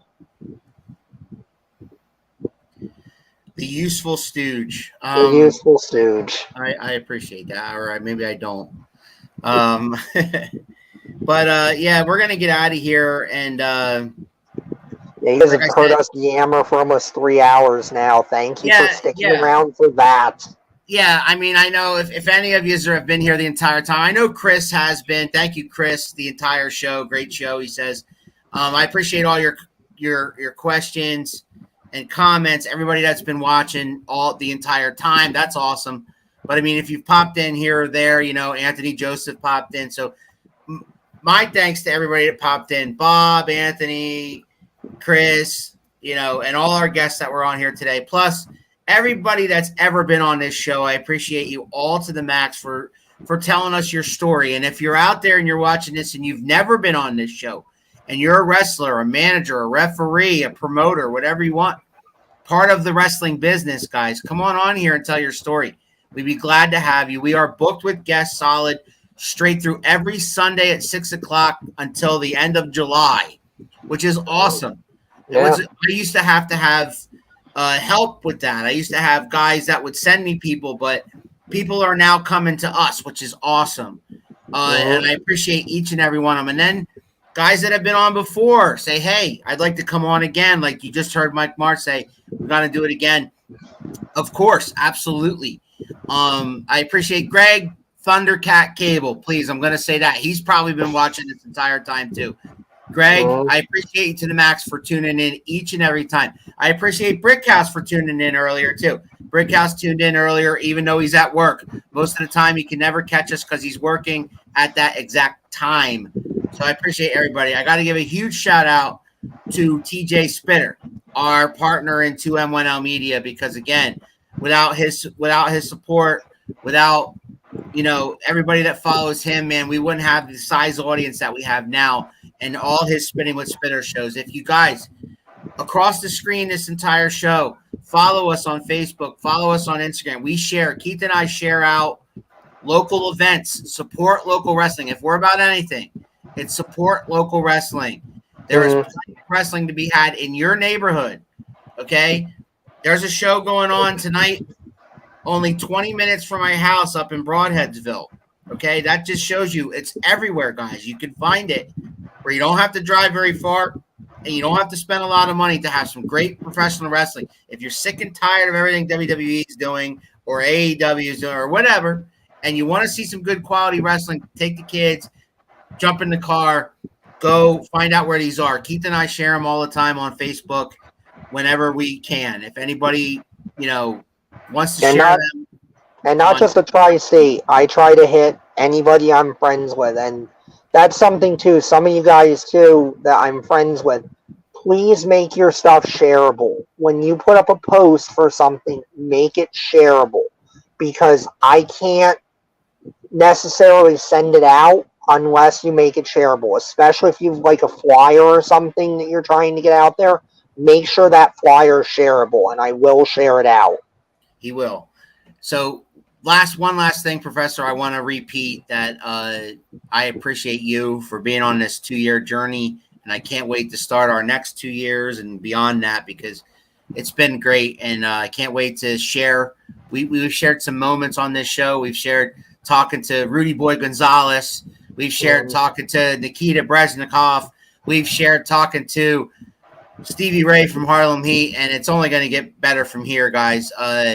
We got lots of cool guests coming up soon. I'm not going to name names because I'm not going to make any promises because cards subject to change, right? Yeah. So you never know who might pop up on the show. I think we've had a couple of interviews that we were trying to promote that right. haven't come together yet. I won't say they won't, but they're it coming. hasn't come together for us yet. We are going to have some legends up and coming on this show, so stay tuned. Follow us on all the social medias down there at the bottom of your screen. Subscribe to our YouTube channel. You'll get each and every episode of Around the Turnbuckle from the past and all the episodes forthcoming. I'm the Big Alboski. He's the professor. There's one other person I want to thank before we go. I want to thank Ray Apollo, Doink the Clown, for giving up that table by the bathrooms at the Legends of Hamburg last year. That worked out super well for us because we got to meet Maven. We got to have, a 5-minute video, if that, with Maven, Rhino, and Heath Slater. It's on there, guys. Go on to 2M1L Media's YouTube page and look at the Legends of Hamburg where we're interviewing Adrian Starr. And while we're interviewing Adrian Starr, up walks Maven, up walks Rhino, and up walks Heath Slater. It was great. And Keith and I are going to be at the Legends of Hamburg as fans this time. We're not going to have a table, but we're going to be as fans there. Axe and Smash Demolition are going to be there, guys. Mm-hmm. All right? The Rock and Roll Express. So the Acclaimed from AEW is going to be there. Dr. David Schultz is going to be there. I mean, the list is huge. Go to legendsofhamburg.com for details and tickets and all that cool stuff. Shout out to Mark Mest and Ryan Vox and the guys from Outbreak. And yours truly will be ring announcing the leadoff event for that. Outbreak Presents Quarantined on July the 22nd at Hamburg. I will be the ring announcer for that show. So get your tickets now, man. Come hang out with me and come see some great wrestling from Outbreak, from Quarantine, and then the following day from 11 o'clock in the morning till 4 o'clock, the Fan Fest. It's a great time, guys. You get autographs, memorabilia, you get all kinds of stuff. You get to meet stars of yesteryear. So come down to Hamburg on the weekend of the 22nd and 23rd of July. We will be there. Great time. It's going to be a great time. Professor, I appreciate you to the max. Happy 2 years. Thank you for everybody that chimed in today, and thank you for everybody that came on as a guest. I appreciate each and every one of you, and I appreciate all the support we've gotten from family, friends, and people in the wrestling business, and for allowing us to entertain you. I appreciate everybody. Professor, you got anything else to say? Are we done? I think we're done. I just wanted to put Ray Apollo over, even though I'm sure he doesn't watch this. I know he doesn't. Hey, just in case, maybe he has a friend that watches it who will now say, "Hey, those guys put you over for giving up that table by the shitter last year." So I'm going to end the show with a old Around the Turnbuckle intro because we've been using this one that was created. Big shout out to Bobby Fulper, who created the one that we showed at the beginning of the show with WWE and Hogan slamming Andre and all that stuff. We're not all about WWE, but we are all about wrestling, and WWE he did that because WWE kind of got us both into wrestling in the first place, watching it on TV. So that's where the tie-in is there. But we talk, as most people know who watch this, they know that we talk mostly about independent wrestling more than anything else nowadays. But we do once in a while talk about WWE when it be WrestleMania. There is a pay-per-view on tonight in 10 minutes, which is Hell in a Cell. But, AEW, congrats to CM Punk for being the new world champion. But I did hear that he got injured. We'll talk about that at another time. We're going to get the hell out of here because I'm already getting text messages from the wife saying, I've been on here for 3 hours. I told her that I have 3 guests. The first one was 5, second one was 6, third one was 7. If Mike Mars gave us the full hour, we would be on here till 8 o'clock. So, and you'd be divorced. I'm on the way. I'm getting angry face emojis and sad face emojis, so I'm going to get the hell out of here. But yeah, if you met Alan's wife, he's in trouble. Professor, thank you. Thank you, sir. We're out of here. We'll see you guys next Sunday on Around the Turnbuckle. You think you know me?